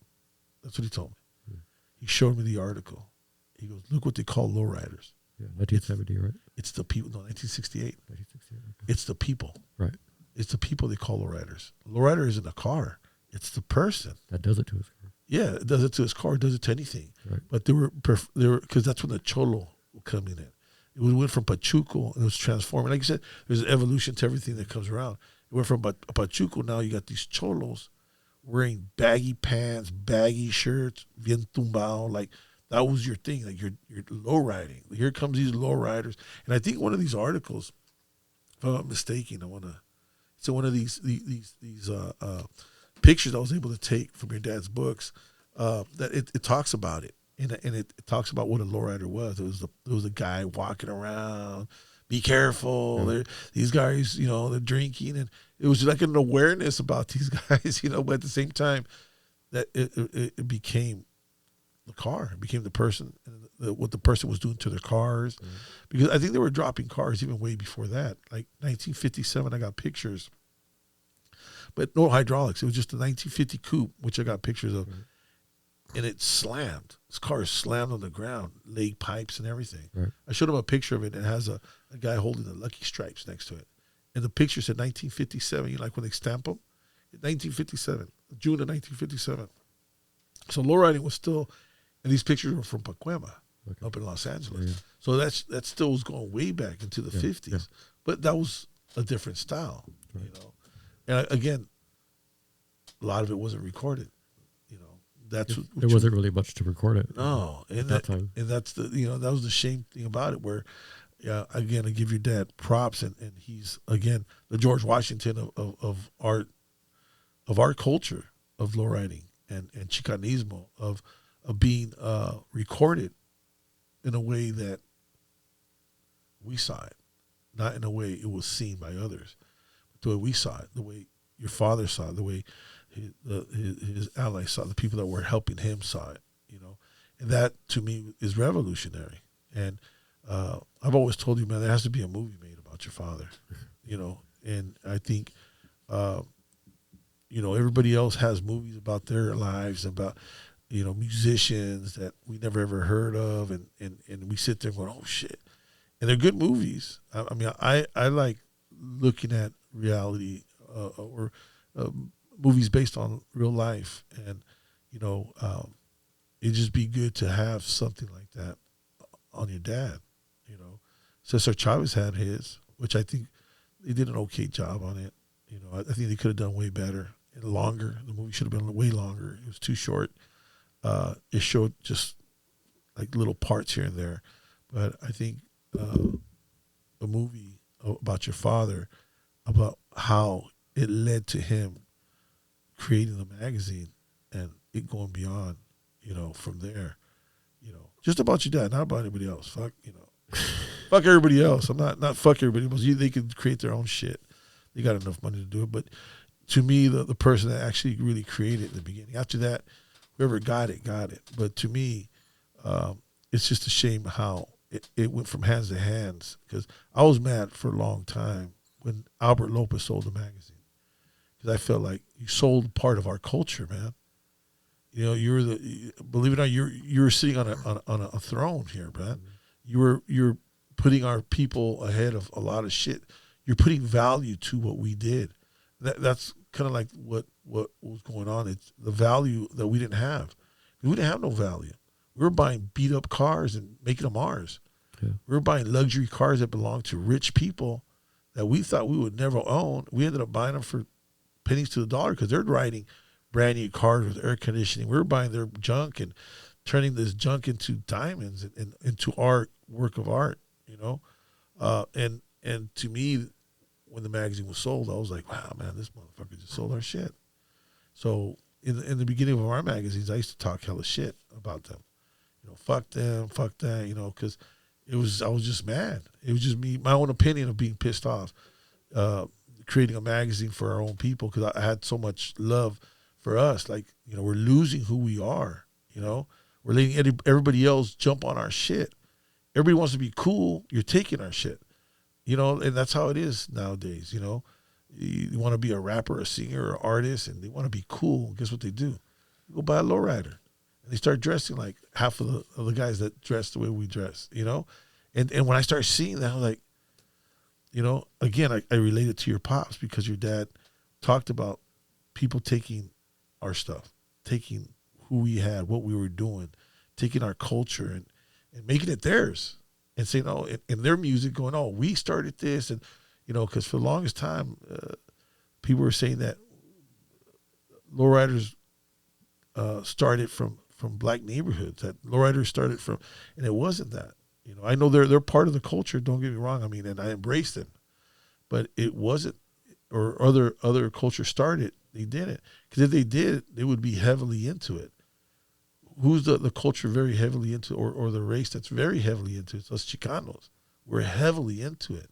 So, I mean, unless otherwise, maybe, I don't know. Maybe we're taking second, I don't know, like hand-me-downs from somebody. I don't know. I don't see that. But we've always been behind the scene, and we never given that opportunity to shine or be part of or have these fancy cameras to record us doing anything, till your pops came around, started really recording us. And like he once said, and I actually read it in the magazine, send us your pictures. We could turn that one picture to 40,000 pictures or to 100,000 pictures. And it was true, man.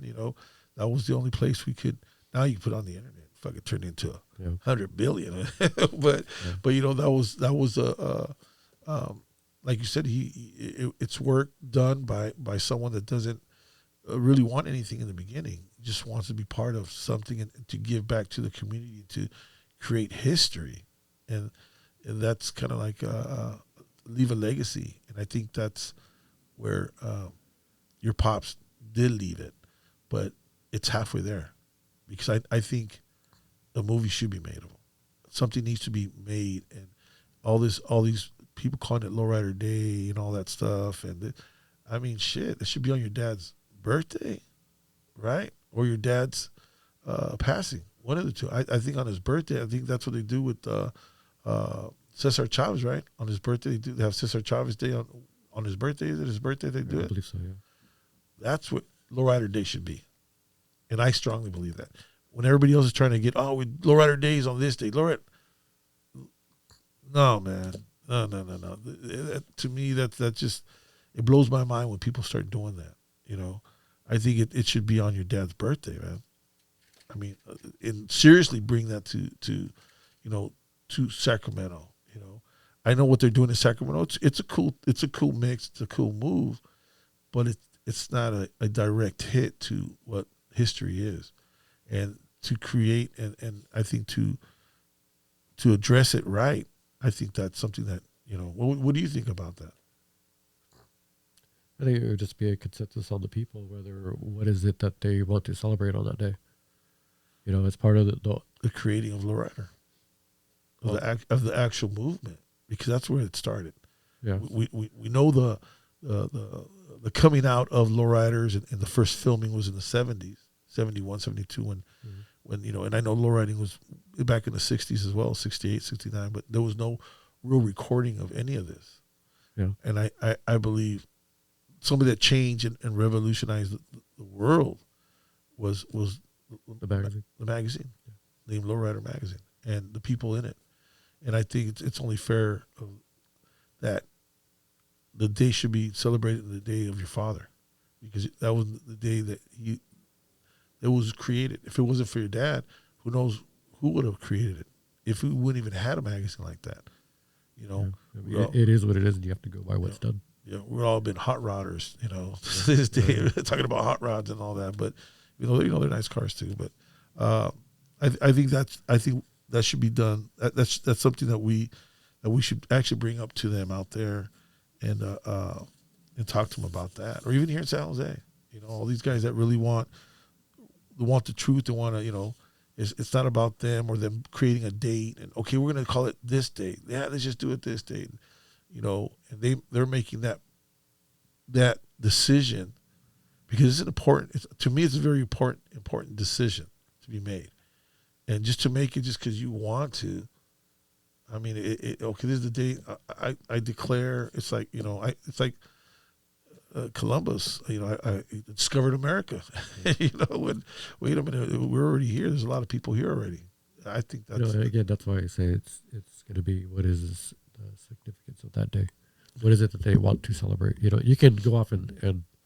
start the day of him. Right. That's different.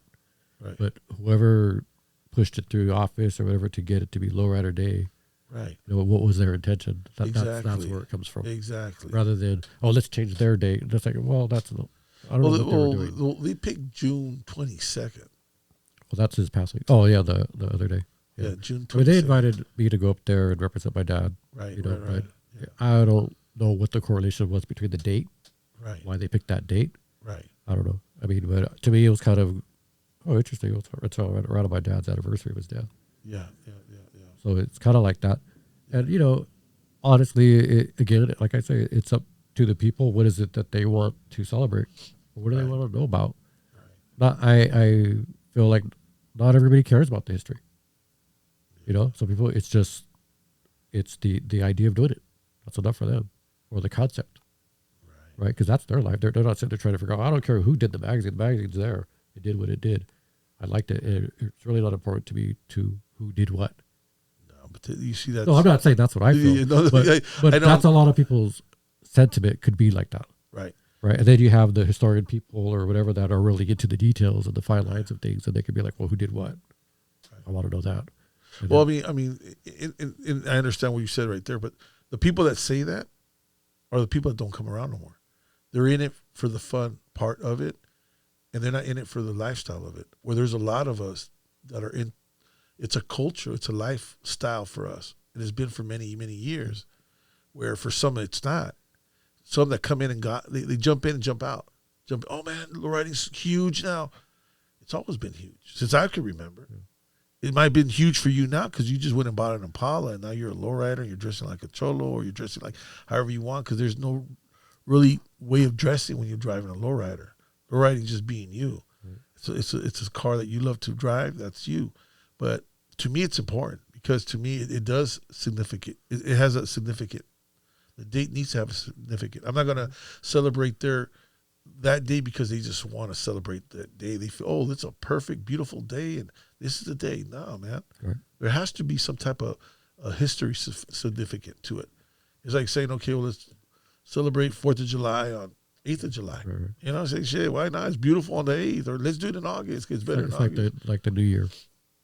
So there's some New Years that don't correlate to anything. Right. And there's some that are based on agriculture, lunar cycles, different things. That's why it's on those days or time periods. Like we just had the Chinese New Year. Right. And I know several communities around the world also celebrate the Lunar New Year. Right. Michoacan, Mexico, they also do that. Right. Speaking of Redwood City. Redwood City, right. But Yeah, and I think it's just a lot of it too is the relevance of it, right? It's in our days and beforehand, cruising was, like we were talking about what is a lowrider. The lowrider was the community, right? And how they think. Like we were on Cheech and Chong when him and Chong are going down the road, and all the lowriders are passing him by, or they're honking at him and doing all this stuff, and he's like, "What's going on?" Right. What's happening here? And he's like, "Oh, we don't have our colors on." They become Chicanos at that point, right? Lowers the car, they change how they're sitting in it. Right. Like, oh, we're not representing ourselves right. Right. And I think that's kind of like the idea of like what I was saying when we were growing up. We talked a certain way, looked a certain way, all this kind of stuff, and it was our own identity that was created and evolved. And I feel like right now it's a little bit different because people are talking about lowriding, and I think a lot of people are focused on the cars. Right. And because the whole situation has changed, it's no longer cruising the streets the way it was, Right. which was a normal thing to do all the time. Right. It wasn't like, oh, let's have an organized cruise and, we all show up on this day and this time period. It was every weekend. That's right. Every event. After every car show was, 4th of July, there was cruising, King Road was crazy. People shooting fireworks at each other and stuff like that. Cruising was, how do you say it? It was a pastime. No, but it was like, what do you do when you're on the computer? You're scrolling. Yeah. Cruising was scrolling. To see who's in the cars. Yeah, to see who's in the cars, who's on the corner, who you're going to pick, chick, or if you're going to pick up a chick, or you're going to talk to somebody, change numbers. Exactly. And exactly what it was. Now we're sidetracking to all that, but it's like, for me, I liked it because it was cool, especially on the holidays or, on a Cinco de Mayo, especially. Right. On those days, you'd see everybody out there. Right. So it didn't matter what subgroup you were or whatever, It was like, we're all Chicanos, and so it all gravitated to that. You see your new wavers, your college people there, the hip hoppers, the gangsters, of course, always, and everybody would be out there. You would see all your friends. Oh, I'm going to go out there because I don't know who I'm going to see this time because it won't be the usual cruisers. Right. You're going to see the once in a while cruisers or all that kind of stuff. Or somebody just cruises up and down every week. Even I remember. Let's go take a cruise. All right, let's go. Yeah, I remember doing that all the time. Anytime we'd go to on Santa Clara, and you could just go on Santa Clara and you'd see a car. Yeah. 2-3 cars going up and down.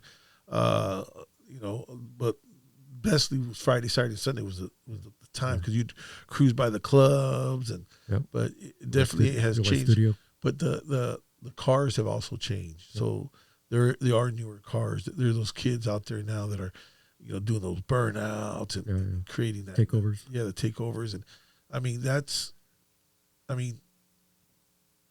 you can't really be mad at them because that probably would have been us, But there has to be some kind of a change for them, or a place for them to do that, and just use the streets to cruise on. Go out there and have fun, meet people, meet friends, meet girls, meet whoever you want to meet guys with other cars, the same interest. I think that needs to be addressed differently. But again, the internet's here. That's what it's for. Time and place, right? We're in the age of overstimulation. Yes. I like to bring up the example of one time I was talking to my nieces. They're all younger than me, of course. Well, not of course. You never know how old they are. Right. They are younger than me, significantly. Right. And they were coming into their age of liking music and stuff like that, and they were talking about, we listen to classic rock, and I was like, what's classic rock? And they're like, Pearl Jam, and I was like, classic rock? And I was like, what the hell? What I mean? It's like music from the 90s. That's classic to you? I was like, really? I was in my 20s in those days. That's not right. But I just feel like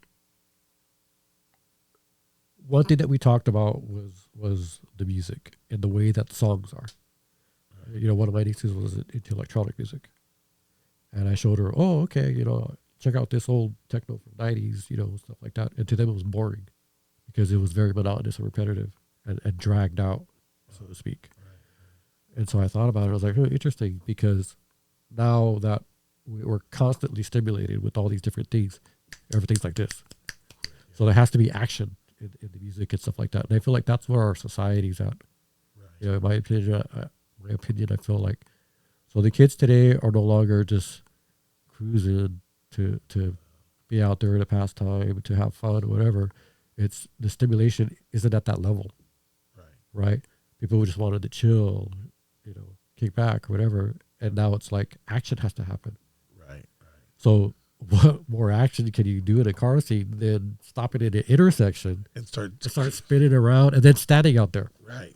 You know, and ducking the cars or getting hit by the cars and all that kind of stuff. That's like an adrenaline rush.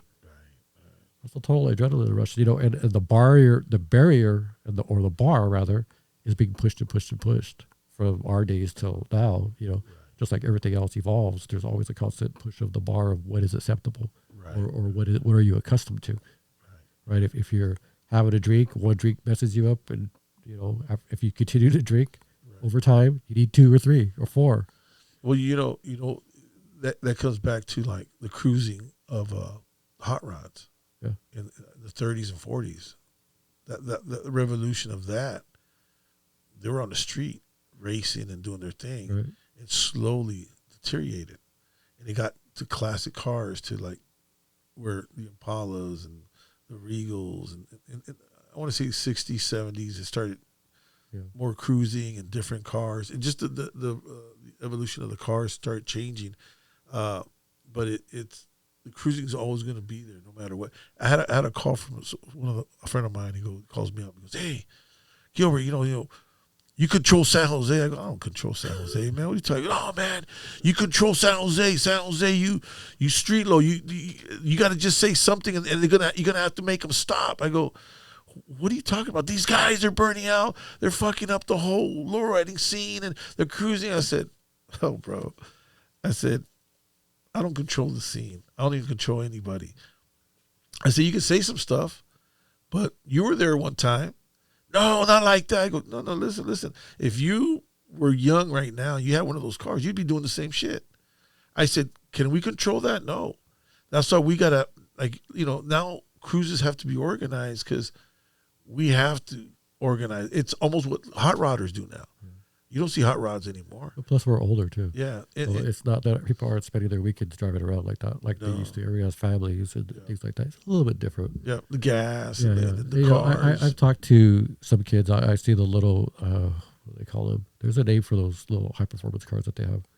What are they called? JPRs or JDM. Flavio knows. There you go. What are they called? Japanese car, JDM. JDMs. And I've asked them, like, do you consider yourself part of the lineage? And I've asked a few of them, and none of them agree with that. And I feel like, the other thing that the internet has done is there is no more bubbles of culture. Right. Because everybody posts everything, so you see it. Right. So these are now, have potential to be worldwide movements like that, right? Because they see it, we want to do that. So they're all copying each other, and they're all networking. Well, that's what Flavio does. Flavio runs around. Yeah, your NorCal. Shooting all these cars and being part of this whole thing. Right, but versus before, we were isolated because we didn't have that communication that fast like that, or that abundance of it, right? Right. And so things were allowed to evolve their own little spaces. Right. And that's why, again, back to the magazine, taking us back to what we were talking about, was why it was so important, because it allowed people in different areas to see what was going on in different areas. Oh, they dress like that in Salto. Okay, this is what they look like in Los. Right. You know, we like that look. We want to dress like that. Yeah, I like that look car. At those guys I all want to build that out car. over there. You know, or look at their cars. How come San Jose cars were all new? Right. You know what I mean? Back in those days. Like, I moved to Sacramento in 1990, and that was a culture shock for me. Like, I went back in time almost, you know, coming from here, going over there, and seeing nothing but American cars and all of these old Impalas and all that kind of stuff on the strip. And I was like, wow, I was coming from Japanese cars. Right. High energy and freestyle music. Mini trucks and all this action going on. And I go back over there, and they're still bumping oldies. Right. You know what I mean? And they had their hair all long, slicked back, whereas people in San Jose had all of the long-haired. the mullets. They call them mullets, but, you know, we had the best ones here. But we had the best ones. Yeah. Here. LA, they grew them out longer. They had a lot more hair everywhere. Z Cavaricis. But I heard here they had a barbershop that was cutting them short, so they was like flat tops with long hair. That was heavy in, I want to say, like 87, 88. 80, oh my God. But it was, we had our own style, because if you went to somewhere else, they recognized, your hair is different. Or I remember, like, even just going to San Francisco or whatever, I'm like, oh, you guys are that music. But, you know, it's crazy you say that. Still to this day, people know that we're from San Jose. Like, if you go somewhere, like, oh, you guys from San Jose. Why?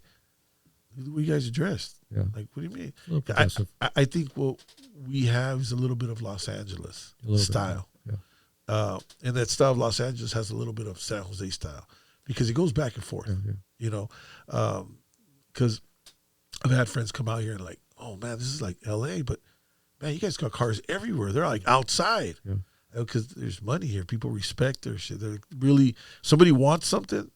All they got to do is probably cut a couple of yards with a lawnmower and they're going to get the money to buy one. You know, that's how, not as easy, but I'm just saying that's how easy you can make money if you want to make money here, right? If you want to make money, you're going to make money here. If you don't, then you're not. You're going to end up over here in the back in a tent, you know. But other than that, I mean, that's how I think San Jose has always been. That's why it's always been, to me, it's a big hub of that's why I wanted to start the magazine here. Like I said, again, it was a big inspiration of having Lowrider Magazine start out of here, seeing a lot of magazines start out of here. Even Teen Angel started out of here, and Thump Records started out of here. All these companies that were a big inspiration to the Chicano movement started out of San Jose. Yeah, because I think we have a strong middle class here. Yes. I mean, beginning from, you know, in the 50s and the 60s, right, the canneries allowed people to come here and get a good job, a union job, right, and then buy a house and, you know, a car or whatever. And it continued like that all the way until, like, I don't know, the tech boom. right. I don't know if it's still like that anymore. I mean, probably the trades are the only thing. Well, no, they said, on to so one of our guys that works with us, he used to work for another magazine called San Jose Magazine. And in the magazine, it stated that the San Jose, Santa Clara County had 40 billionaires living here. Billionaires that made millionaires. Sure. So LA has millionaires, but down here, right here in this little county here, we had billionaires. Right, but that doesn't trickle down to the regular person. No. I mean, we just have these high value people around us in Los Altos and Yes. Montes and all that stuff. But they're the ones that are creating these jobs for us. But are they? Well, they're making now they're taking them somewhere else. But yeah, now they're creating robots and shit. Yeah. Is there a whole bunch of Chicanos at Facebook? I don't know. Yeah, I don't know. I don't know anybody who works there. Yeah, I don't know. Maybe they are, but they don't want to be Chicano there. I don't know. I mean, all the Chicanos I know that have cars and things like that, they're in the trades, you know, more like that. Well, you know, it's funny because there's somebody, I don't want to say his name, but I know somebody that he got into it, and I learned from him. It was funny because he's good with numbers, and he's in someone's car club. I guess he got out of it, but he's a millionaire. He became a millionaire, and he's a software engineer type. Okay. And this guy's a millionaire, and he looks like a homie. You look at him, tatted up, and all his friends are Chinese, Indian. He goes, if you see, and it was funny because I got to talking to him one day at one of my shows because he was the last one to leave because his car supposedly broke down, which it didn't. He just didn't want to drive it. Yeah. And his car was immaculate. He goes, yeah, I built it. Cost me $70,000. I'm going, damn. He goes, yeah, I got like another 6 of them. And he goes, oh, here he has all these cards. He was giving out like gift cards. Yeah, but see, he's in the minority, right? He is a minority. He was a minority, but it was funny to me because if you look at him, never would you ever in your entire life think that he was into that. Right. And it was about numbers. And but see, that's exactly what I'm talking about. So he's a minority within that community, right? And within the regular community too, the Chicano community that's into cars. Right. Most of them are probably not tech engineers. No. So the community here has always been a strong blue collar thing. Now, how that plays out in the future, I don't know how that's going to if it's going to continue like that. Right. But at least for specifically Chicanos here, it was a strong blue collar place that allowed them to buy the cars and have a house here before. Right. And that's changed. So I don't know how it's going to play out, but that's why San Jose was a hot spot for a while. Well, a lot of them because there wasn't farms here. No. It was orchards, and then eventually that gave way to the canneries and everything else, the tech stuff. Right. But so it had a different recipe, and it didn't have the neighborhood history and tradition of LA. That goes back and with all of their serious segregation. We had our little redlining and stuff like that, but it wasn't like LA. Right. Not like that. It was a lot bigger. We started fresh, I feel. Right. And that allowed for the progressiveness to come in, and especially during the 60s and stuff, all of the blue collar activity allowed people to invest in those new cars in the 70s too. That's why a lot of them were here. Yeah, exactly. A lot of them were here. They migrated from Fresno, Right. and Arizona, and, a little bit of Texas too. All Right. around Tropicana, all that area was new at that time. Right. I see some of the pictures your dad took back in the days when they were just building the bridge too, the freeway. Yeah, that was our backdrop. Growing up, Okay. Yeah. It was like dinosaurs out there, all crazy. Shit, that was And crazy. all the stories of the cars going over before they blocked them off. Oh shit. I don't know if they were true or not, but we would hear stories. I was like, really? I'm like, Yeah, the guy on a motorcycle, going up it, there was a cable or something to stop it from going over, and he went under and his head chopped off. I remember that one. Shit. I don't know if it was true. Right. Those are the urban legends. Right. And of course, when they put that congressman up there or whatever, but it was like that for a long time. Right. Well, no, that's San Jose definitely has a lot of rich history. And that's one of the things I was doing when I started the magazine too. I was so just inspired by history here, and the movement and the Chicanismo, the people, what came out of here from Cesar Chavez to your dad to just the whole car show movement as well. Binding was part of it. Same with Frank Reeves. Frank Reeves was part of it. What about?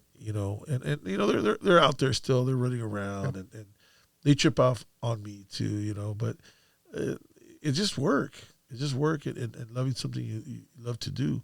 But what kind of inspired me too is that San Jose was the first named city of California. Right.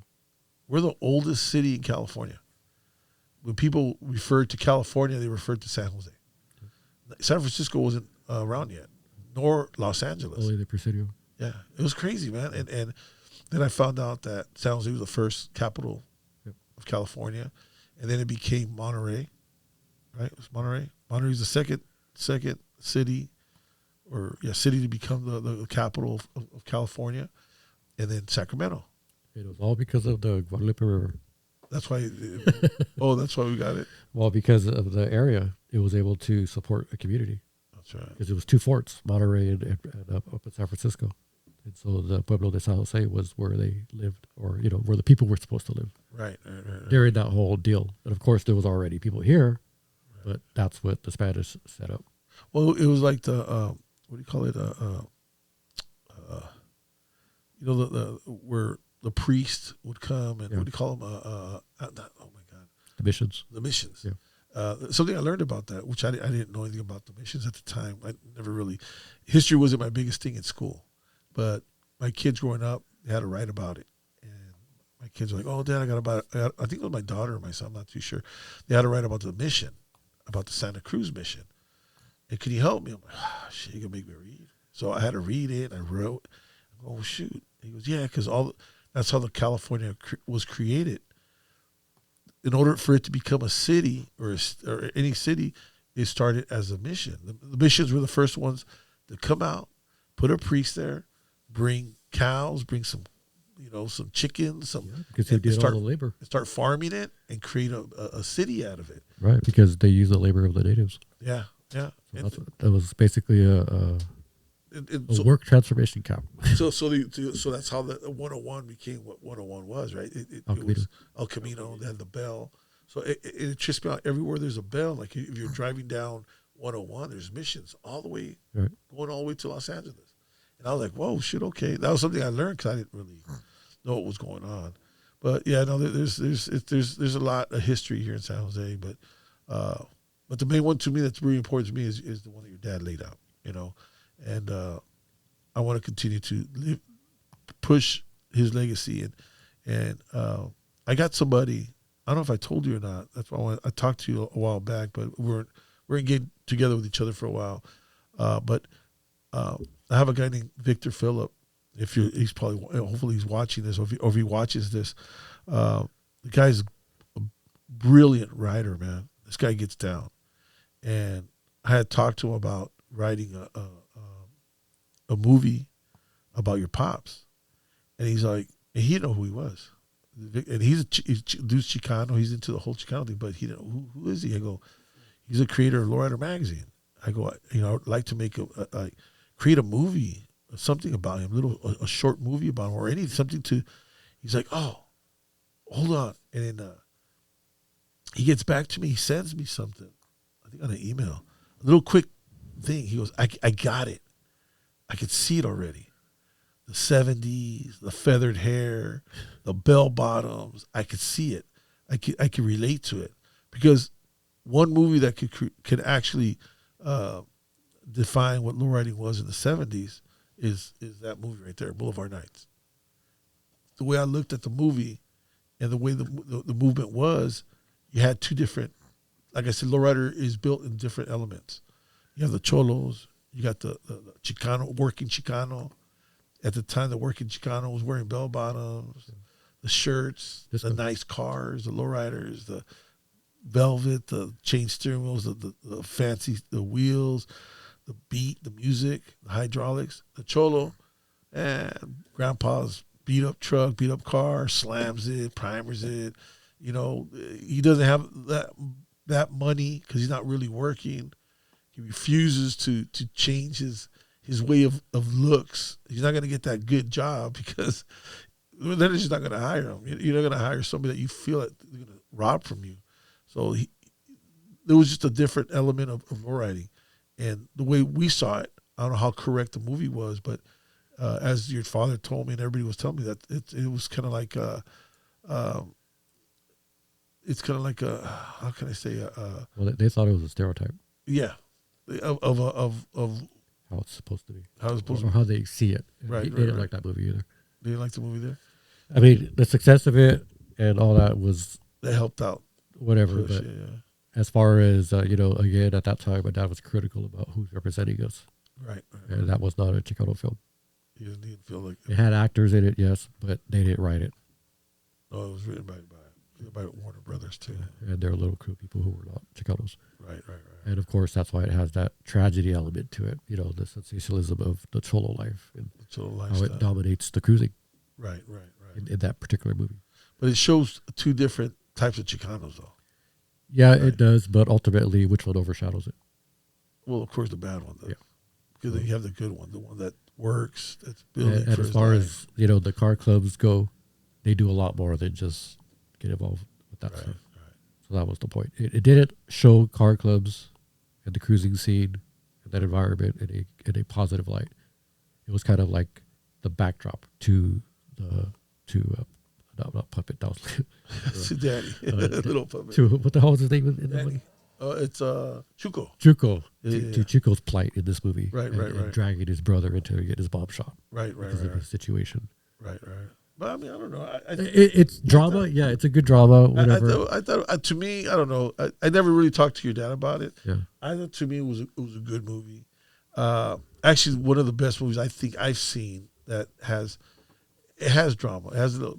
I know it could be something different, definitely something different, but I think it was basically definitely stereotyping. But like I said, it's people looking in. It's what do you want to see out of something? You know what I mean? Right, Again, here comes another Chicano movie our way, and this is what it's like. What did they approve of? Zoot. Right. Chicano read, Chicano written, Chicano produced, and it tells history. Right. And all the other movies affiliated with that line of La Bamba, American Bees, was after all that. So I don't know what my dad would have wrote about that at that time. Right. Well, my main thing, like all these movies, they were done with, and we kind of like seen a lot of it. By and for. Right. But I think right now, we need movies that are funny too. Like, that are family oriented and funny, like comedy. Like stuff with comedy, like I mean, we're a huge culture. Like our again, we are built of a lot of elements. Right. I think our culture likes satire. Right. We got the people get together. They really did talk about each other. Right. That's one thing they did miss is the rockero, man, because there was a rocker all the time. Always rockers. You had your cousin from Angle, hey, man, fucking Led Zeppelin, and I remember one time I was looking at something and the magazine has ads from various places, and there was a Iron Maiden ad. Oh shit! And I read some comments. I was like, what the fuck, What is this? And I was just like, hey, kind of like everything. Yeah. How many Chicano stoners, we used to call them stoners back in those days. Right, How right. many Chicano rockers do you know? Right. There's a lot. Yeah. And they probably had a lowrider too, Right. because they were still Chicano. It's like the motor culture, and then you have your own little interests that you have. Right. You might like skateboards. This guy might like surfing. I don't know, whatever. But in the end, ultimately, you're still acculturated in that culture if you grew up in it. Right? You're going to be different things. It's like we're not all the same, exactly the same. Cookie cutter Chicanos, everybody's different. We're into our own things. That's right. Well, we're human. Again, back to the magazine. That was something that my dad was also celebrated, and he included all those different elements and things. You look at all the covers, and there's different bands on there.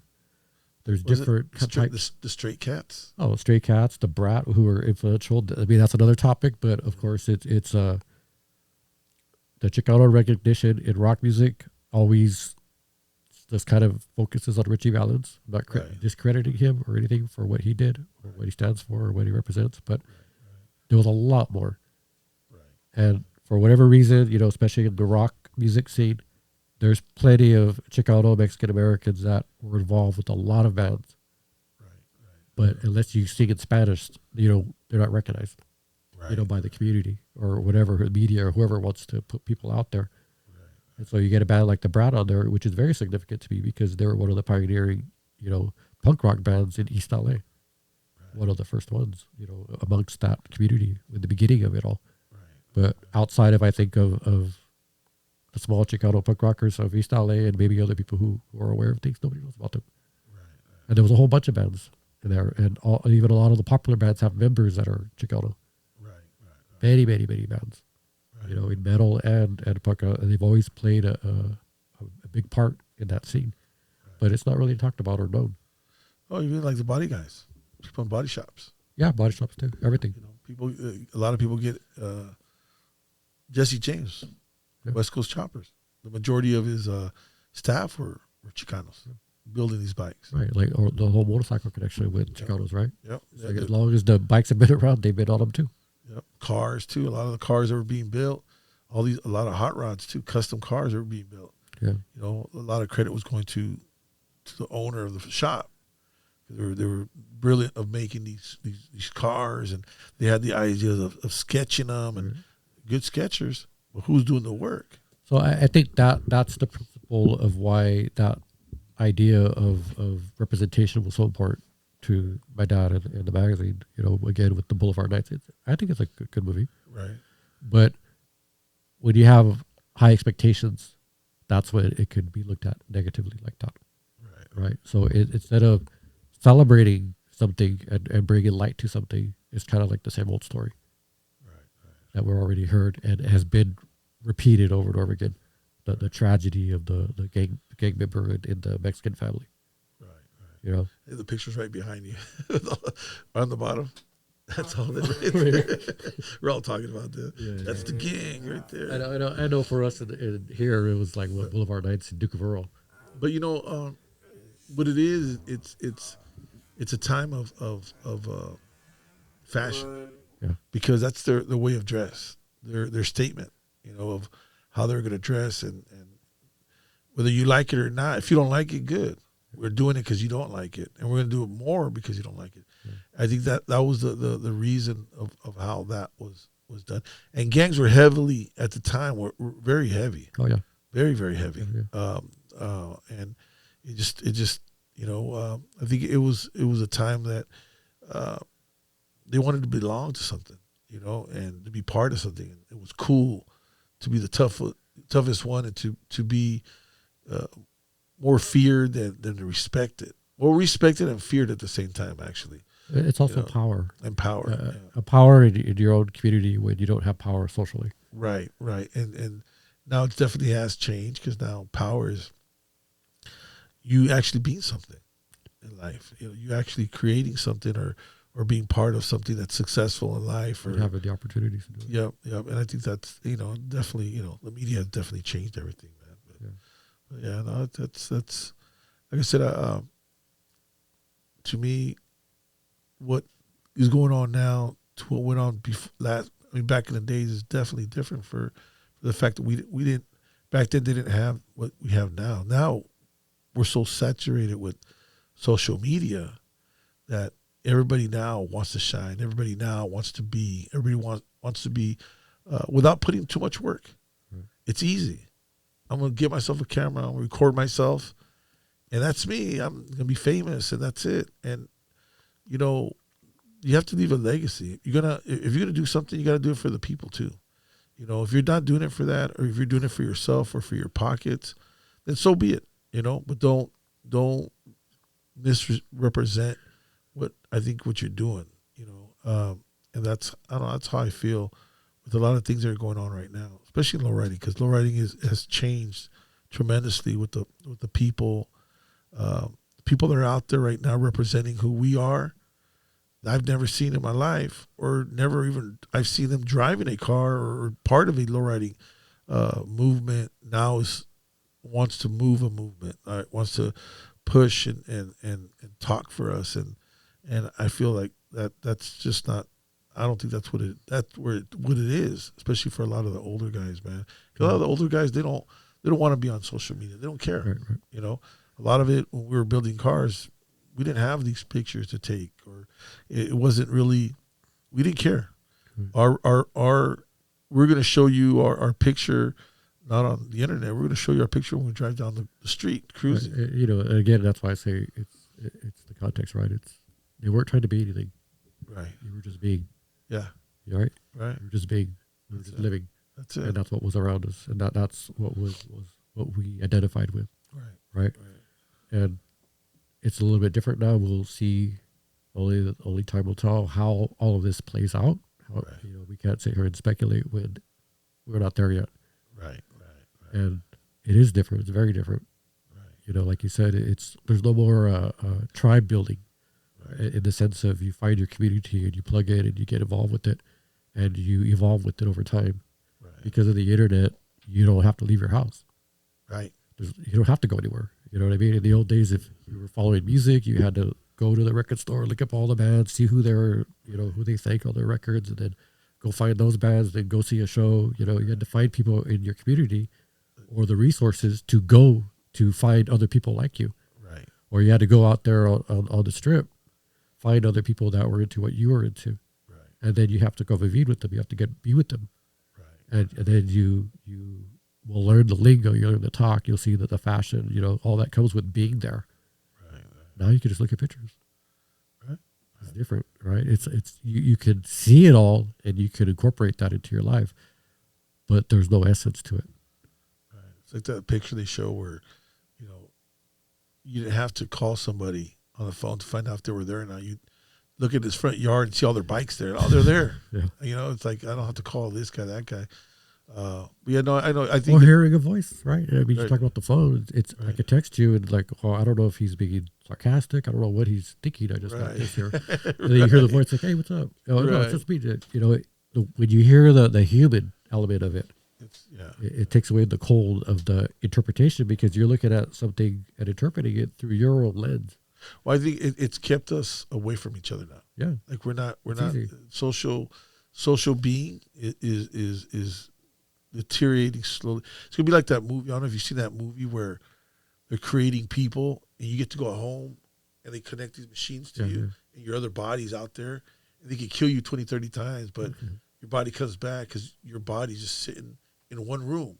But they could come in and actually disconnect you or whatever and you completely die. Have you seen that movie? I forgot what it's called, but it's like it could be the future. Who knows? Yeah. All they need is your brain. Because they used to tell us that before, right? Where they would talk about the future, like you wouldn't leave your house, everything would come to your house. It's kind of like playing that out. That's what's happening. Definitely what's happening. And then when they used to say that our heads were going to get so big because we wouldn't need our body.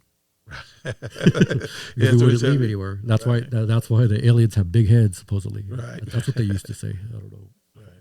You know, they used to talk about aliens a lot. But so you were saying you have a website or you have a Instagram or you have where you're showing a lot of the history? I set up a page for my dad. Okay. You know, it's the things that he was involved with and a little bit of history and a little bit of Lowrider Magazine stuff. You know, it's more, I'm trying to keep it about him and the things that he was involved with and not so much promoting Lowrider Magazine like that. Right. So it's not a Lowrider Magazine database; it's a Sunny Madrid database. Right. And because so it has the lowrider that he was involved with.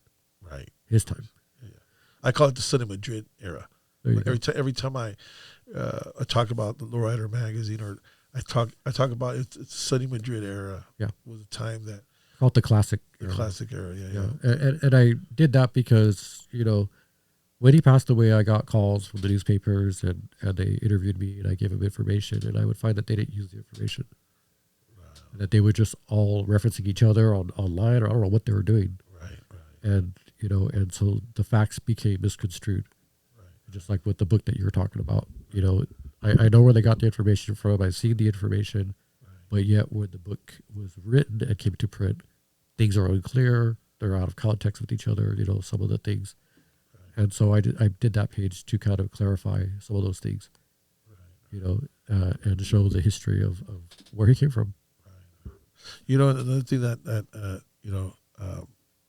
I felt so honored when you called me up and you asked me to put some cars together that your dad wanted me to put, if anything would ever happen to him, to get some cars together. That was an honor to me to even carry him in my Suburban, and like I said, it's just a tragedy that happened. And a year later, I lose my father to the same thing. It's crazy how that happened, but but like I said, it was an honor to know, and it was cool to talk to him. I talked to him one time because I hadn't talked to him for a while, and that's when I talked to him. I go, man, you got to get out of there, man. What the hell? I heard they're rolling you around. He goes, no, I'm going to be out. I'm going to be out. And that was the last time I talked to him. But it was just, it's crazy because I as we get older, we keep losing different people in our lives, especially parts of what I've done and I've built within myself, from my photographers to writers, to losing Paulie, to losing John, to losing Ed Montijo, to losing Ricardo. These are guys that were part of Streetlow Magazine at the time. And every time I lose somebody, I'm like, fuck, I feel like I lost another finger, And I'm like, I could do this. I could continue. But it goes back to people like, oh, well, you should do this. You should do that. I don't take advice from anybody, really. I don't. There was one person, which was your father, I took advice from because he lived it. And he understood it. And I understood what he was telling me. But to get advice from another person that hasn't been in there, it makes it easy for them to, oh, you could do this, no problem. No, it takes money, it takes time, especially time. And right now, the time I'm trying to spend is with my family as much as I can. At the same time, lowriding is my family too, So that's something I don't want to misinterpret, because I spent a lot of time doing this, and I left my family behind when I was younger. All the time I could have spent with my kids at amusement parks or going to some of their track meets and stuff like that, I couldn't do it because I was too involved in lowriding and putting things together. That's why I see a lot of young guys out there, and I encourage people to go out there and shoot and continue to put content together for us, for the future generation of lowriding. But one thing I do one thing I do see is a lot of these guys are young, they're single, but as soon as they get involved in a relationship, that's it. Yeah.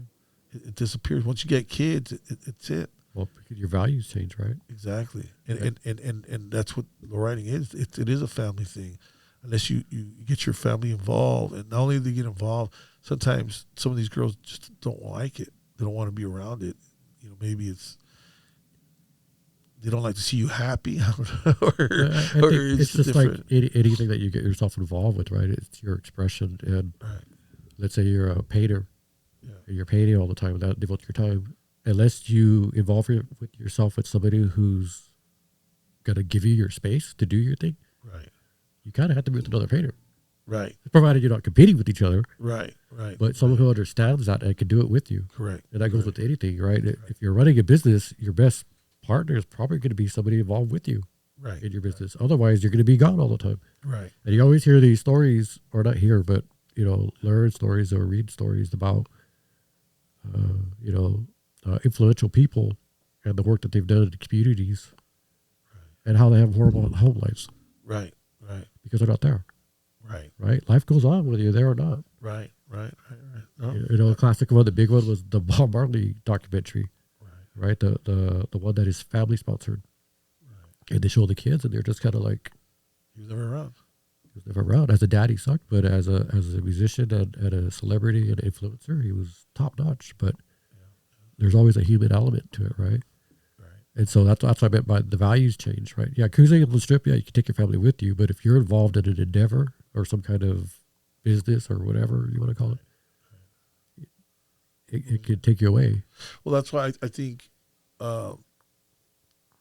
moving and pushing what I did, I always brought my family along and it got them involved, especially till now, till to this day, my family's involved at the shows. So everything I do, I try to make it right, try to make it correct. I don't try to cut corners because my family's safety is first too, and the community safety is first too. So every time I even back in the days, I didn't use the word lowrider because the communities were scared or the facilities were scared or the counties. Oh my God, lowriders! No, they're going to come in, and it's changed a lot. But I use that because I would sit there and be like, look. I got my mom and my wife in the front entrance taking tickets. My kids are running the booth. My other son's helping me bring cars in or bring vendors in. Trust me, I want their safety too, but I also want the safety of the cars and the people that are in here. So that was always been my thing, to make sure that the community was safe. So, and my main thing was at first it was like, oh, we're going to make money. We're going to get rich. It didn't happen. Every year we're going to do it. Okay, it's going to come. But no, I've learned that it was love. It was the love I had to keep pushing. And now it ain't even about money. It's about leaving a legacy, leaving something for the next generation to study and make it better than us, to make sure that the things that we fought for to get cruising and all that done continue to go on, because they're going to lose it. We've lost it once. It repeats itself. They might think, oh, we got it. We're going to cruise forever. As soon as something bad starts happening, they're going to bring that back and they're going to shut it down. And it's happened before, and I hope it doesn't.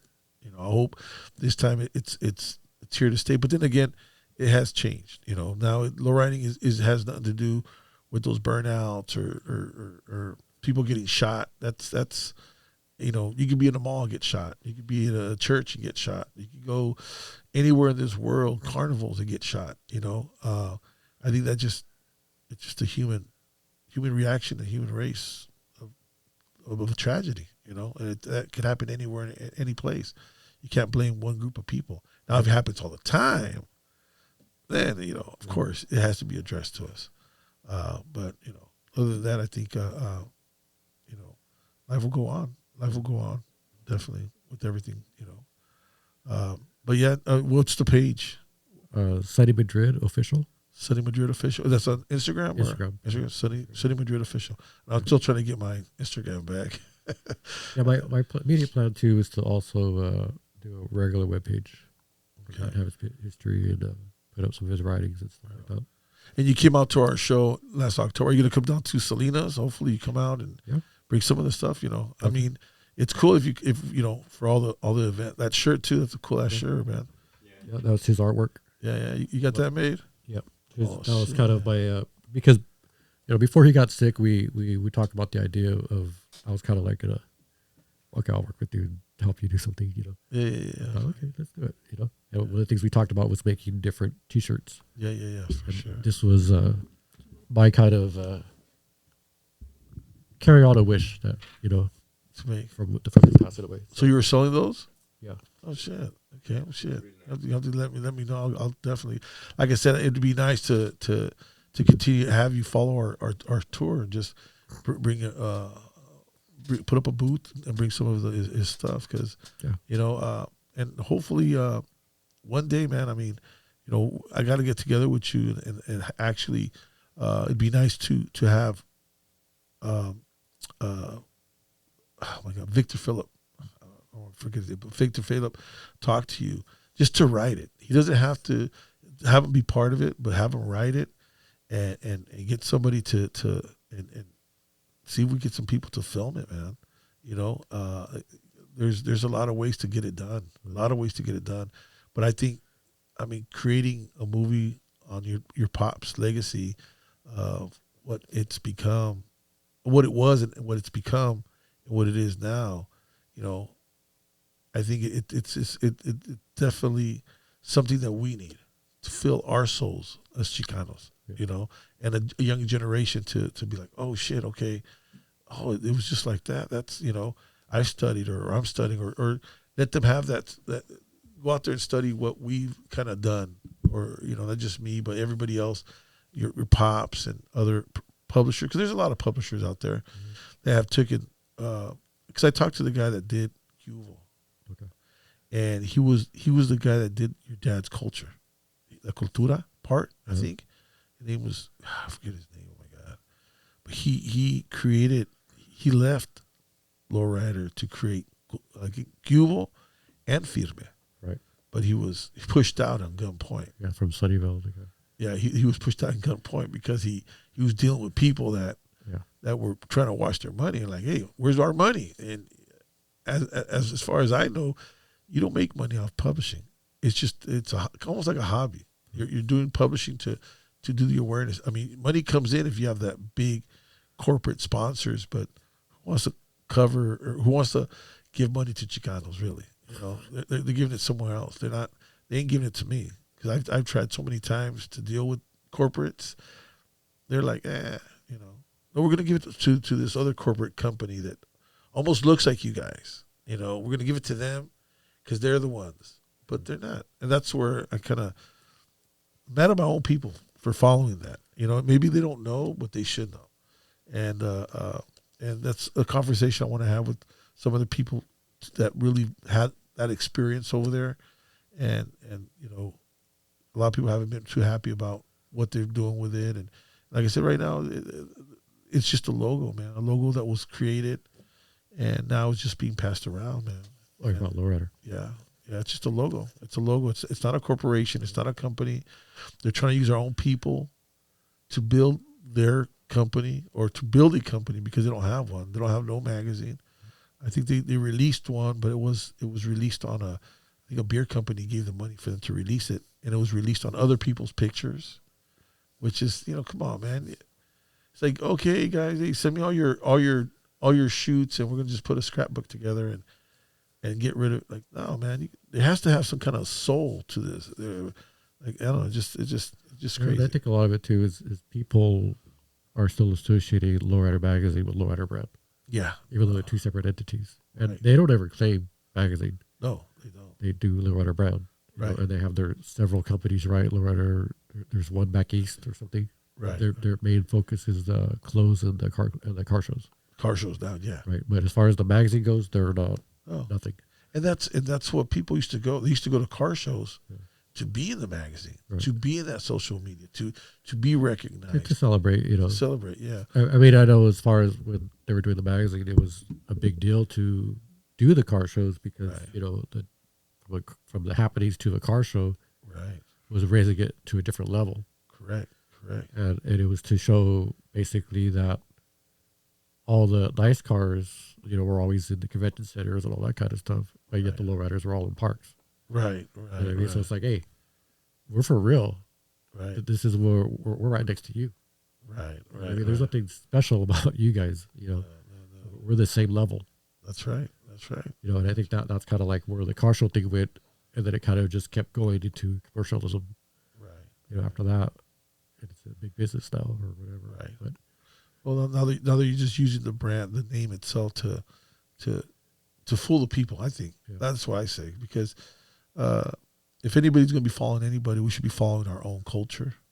And it doesn't matter what color or who you are. You could be a white person, you could be a brown person, you could be a Chinese guy, but if you're into that culture of lowriding, because that's what it is, it's lowriding culture. Don't fake it. Don't go buy our brand and then, hey guys, I'm gonna be bald. I'm gonna start wearing Dickies. That's it. I'm tattooed up. go buy myself a car, and I'm with you guys Right. because of the money that's being made. And then you have the whole argument of, it's another complex issue, right? Because you have one side of it is it's strictly Chicano. The other side is, no, it's a worldwide movement.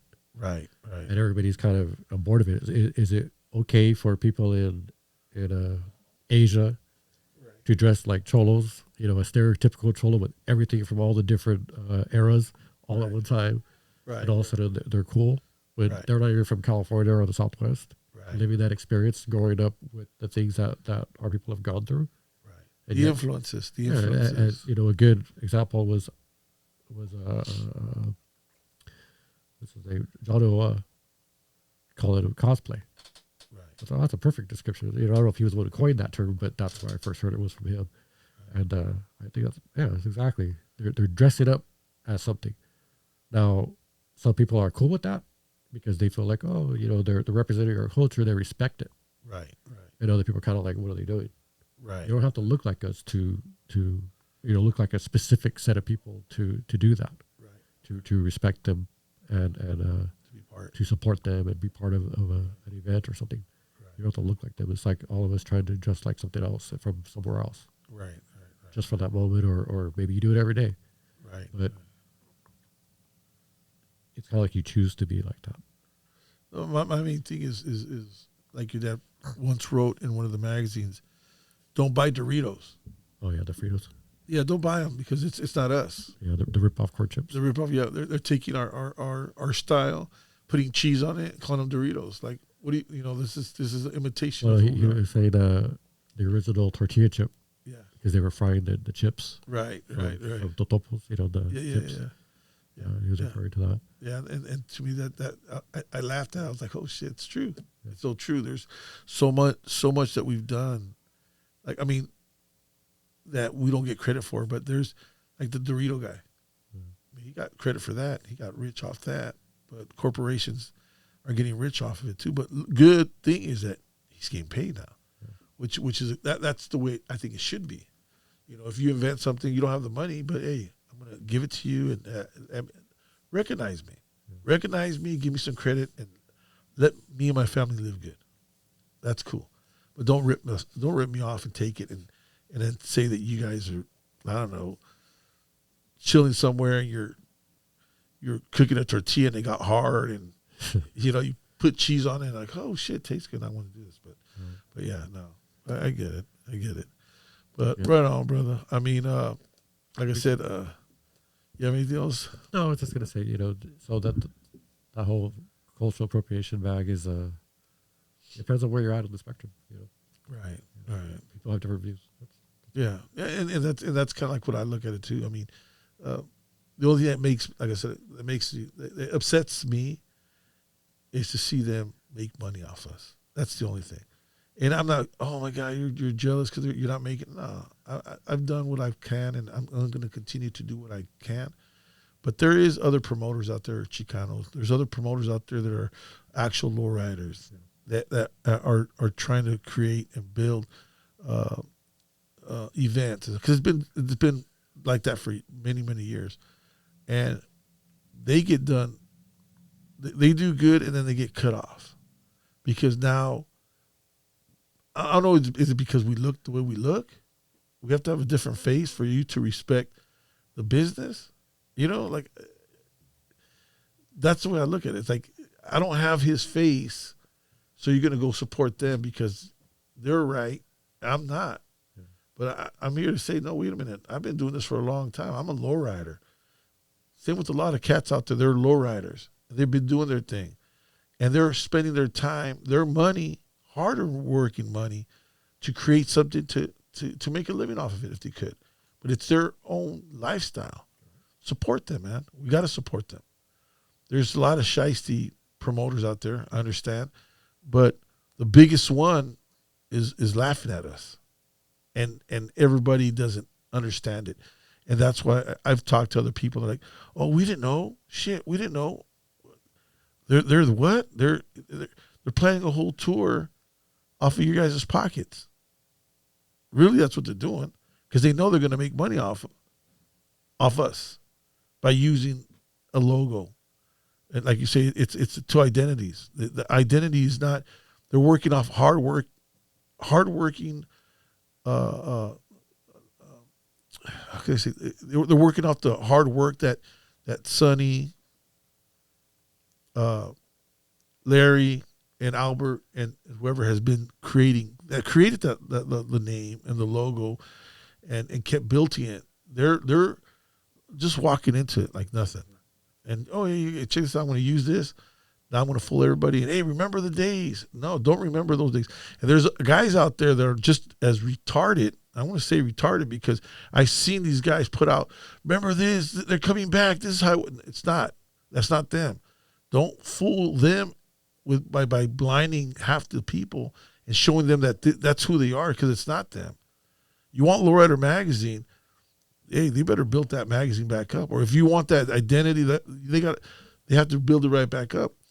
As far as lowriding, you guys are the lowriders.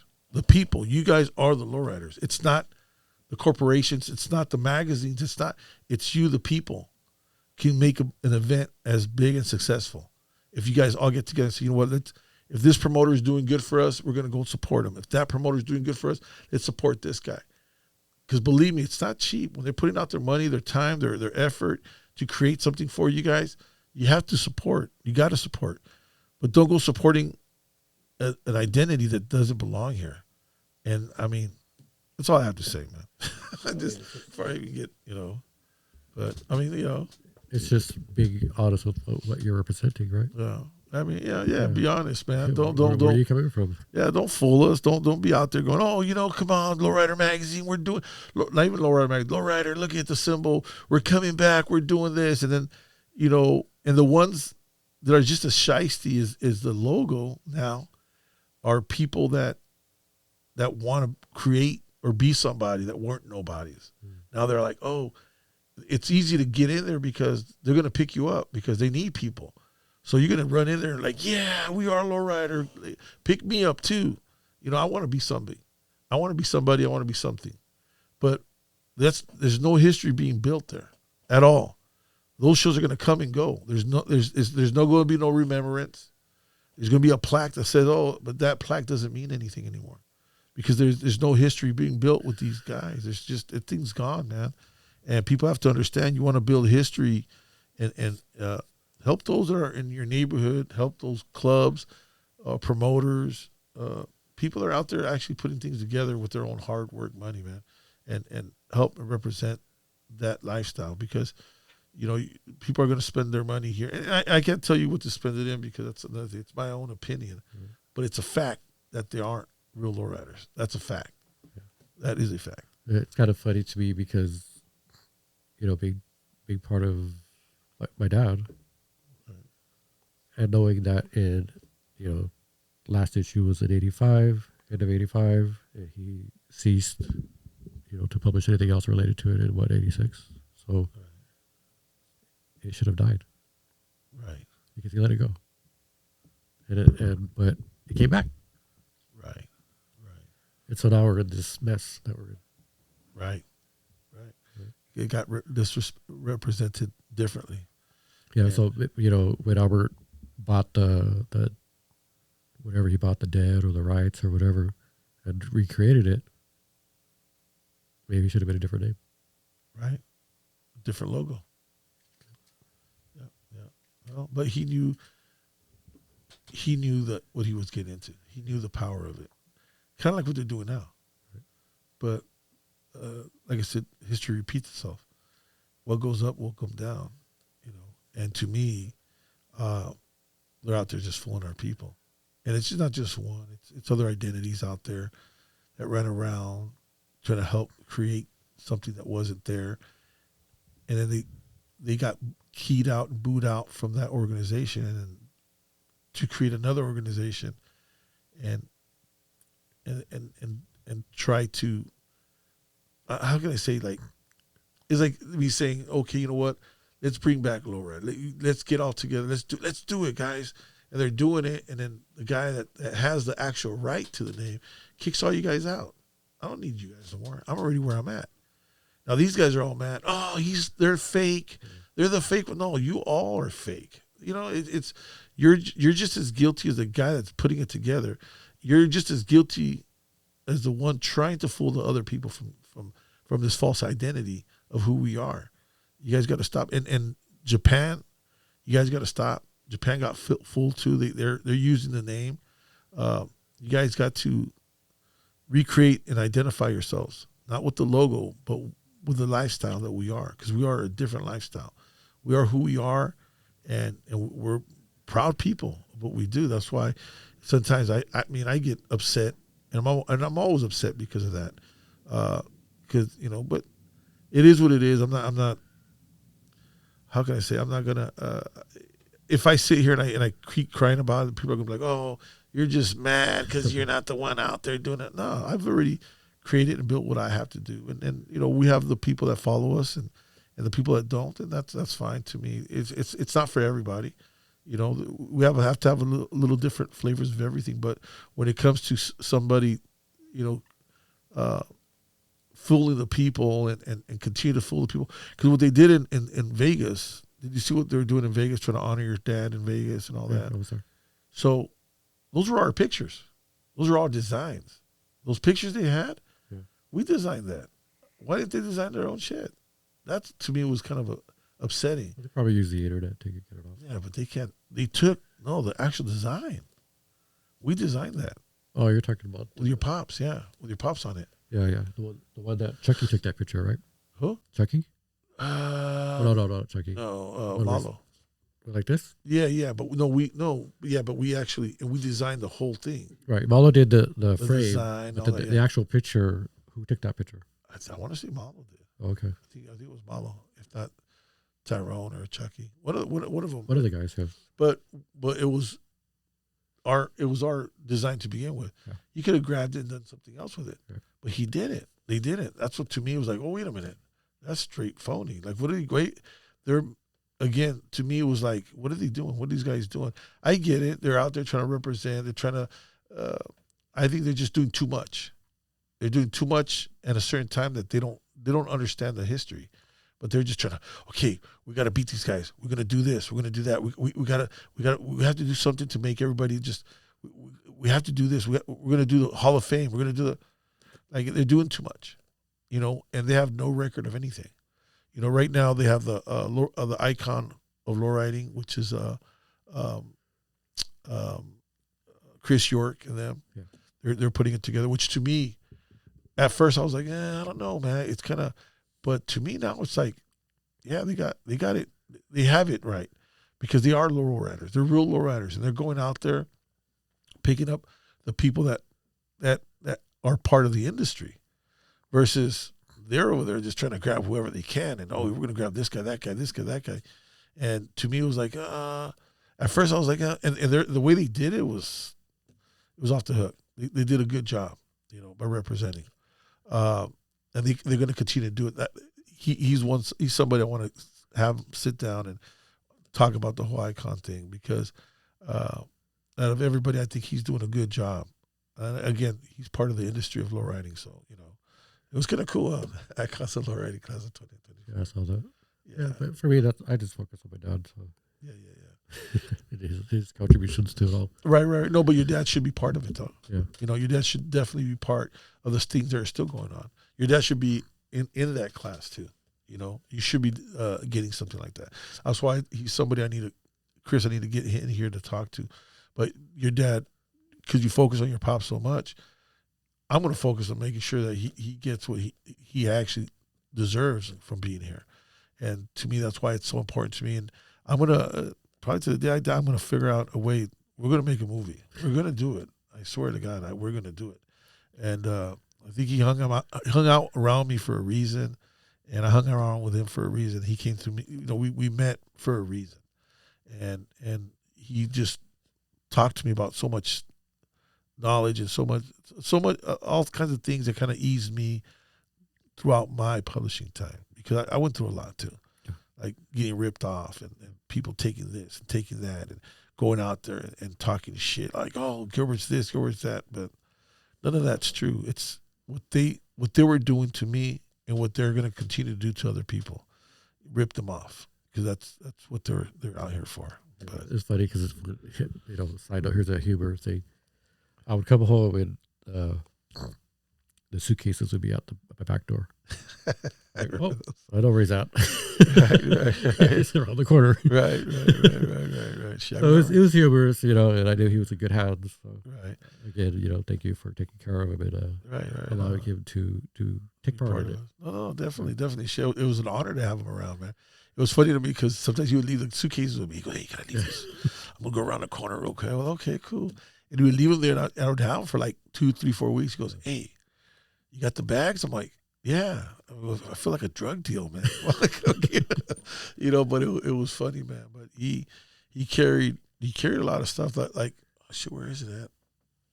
Do I have it here? I don't know where I left it. I have a picture that he gave me of Cesar Chavez with the cigarette. Oh, okay. I got the little picture, the zoot suit. Okay. And that was crazy to me because he told me, he goes, yeah, they're trying to buy it off me. I go, why? He goes, because they want to get rid of the cigarette. I go, no, that's perfect. That's perfect for a marijuana one, like keep it lit or something. Yeah. So it was funny that he had that picture, man. But he had a lot of things in that suitcase, man, and was always coming out with something. If it was gift cards, if it was something cool, man. Always creating. Yeah, and that's what kept him going, man. That's what definitely kept him going. And I know he told me one day, he goes, when he was sick, he was like, the only thing you need to do is go get checked. That's one of the things I never did. He goes, I just kept going at it. You got to go check yourself at least, just once every year or every second year. Just check yourself because you could avoid a lot of shit. Yeah. And that's what was crazy. But yeah, no, it was just crazy that your pops died from the same thing that my pops died. Same thing. And my dad was just a hard head too. Very hard head, and as you're getting sicker, I start understanding him because he was really he just mad. Toward the end, he just was mad. But that's what it is when you get sick, But right on, man. But it was it was an honor having you here, brother, for sure. And if you have anything else you want to let the people know about your pops, or I know you got that page. And you have the shirts up on there too? No, I don't have them up. I usually just bring them with me. Okay. Yeah. So if you guys want one of those shirts, man, you guys got to come out to the show. We're going to have our show March 9th at Salinas, at the Salinas Sports Complex. And like I said, it'd be cool to have you out there. We're going to do a little thing for Brentwood. Okay. We'll do a little thing because I think Salinas and Woodland was the last shows he did in Northern California. Okay. And when he did them, he sold the place out, man. It was crazy. So, it'd be nice to have you out there and then, bring out the shirts. If you guys want a cruising shirt, Lowrider Cruising Capital, that's it. I definitely want one. I need to get one of those. That's kind of cool because I know those are his drawings. Yeah. And his pictures, yeah. That's cool, man. That's definitely hella cool. Right on, man. Yeah. Once again, thank you, man. And follow him on Instagram, Sonny Madrid Official. Sonny Madrid Official. If you have any, we'll have it right on there. If you have any questions or you want to share any stories, DM me. I'm the one who runs the page, so I'll get it. It's not by. Say hi. Okay. My dad enjoyed being with the people, and that's what he did. That's right. And if you guys don't have one of these, too bad. Too bad. Because it's not going anywhere, at all. Any of this stuff ain't going anywhere, I'm a big collector but if you do have one, if you want to sell it, go ahead and Instagram me, right? No, because there's a couple people out there that got them. But if you do have them, man, I think most people treasure them. Yeah, you have to understand you guys are holding a piece of history, man, for sure.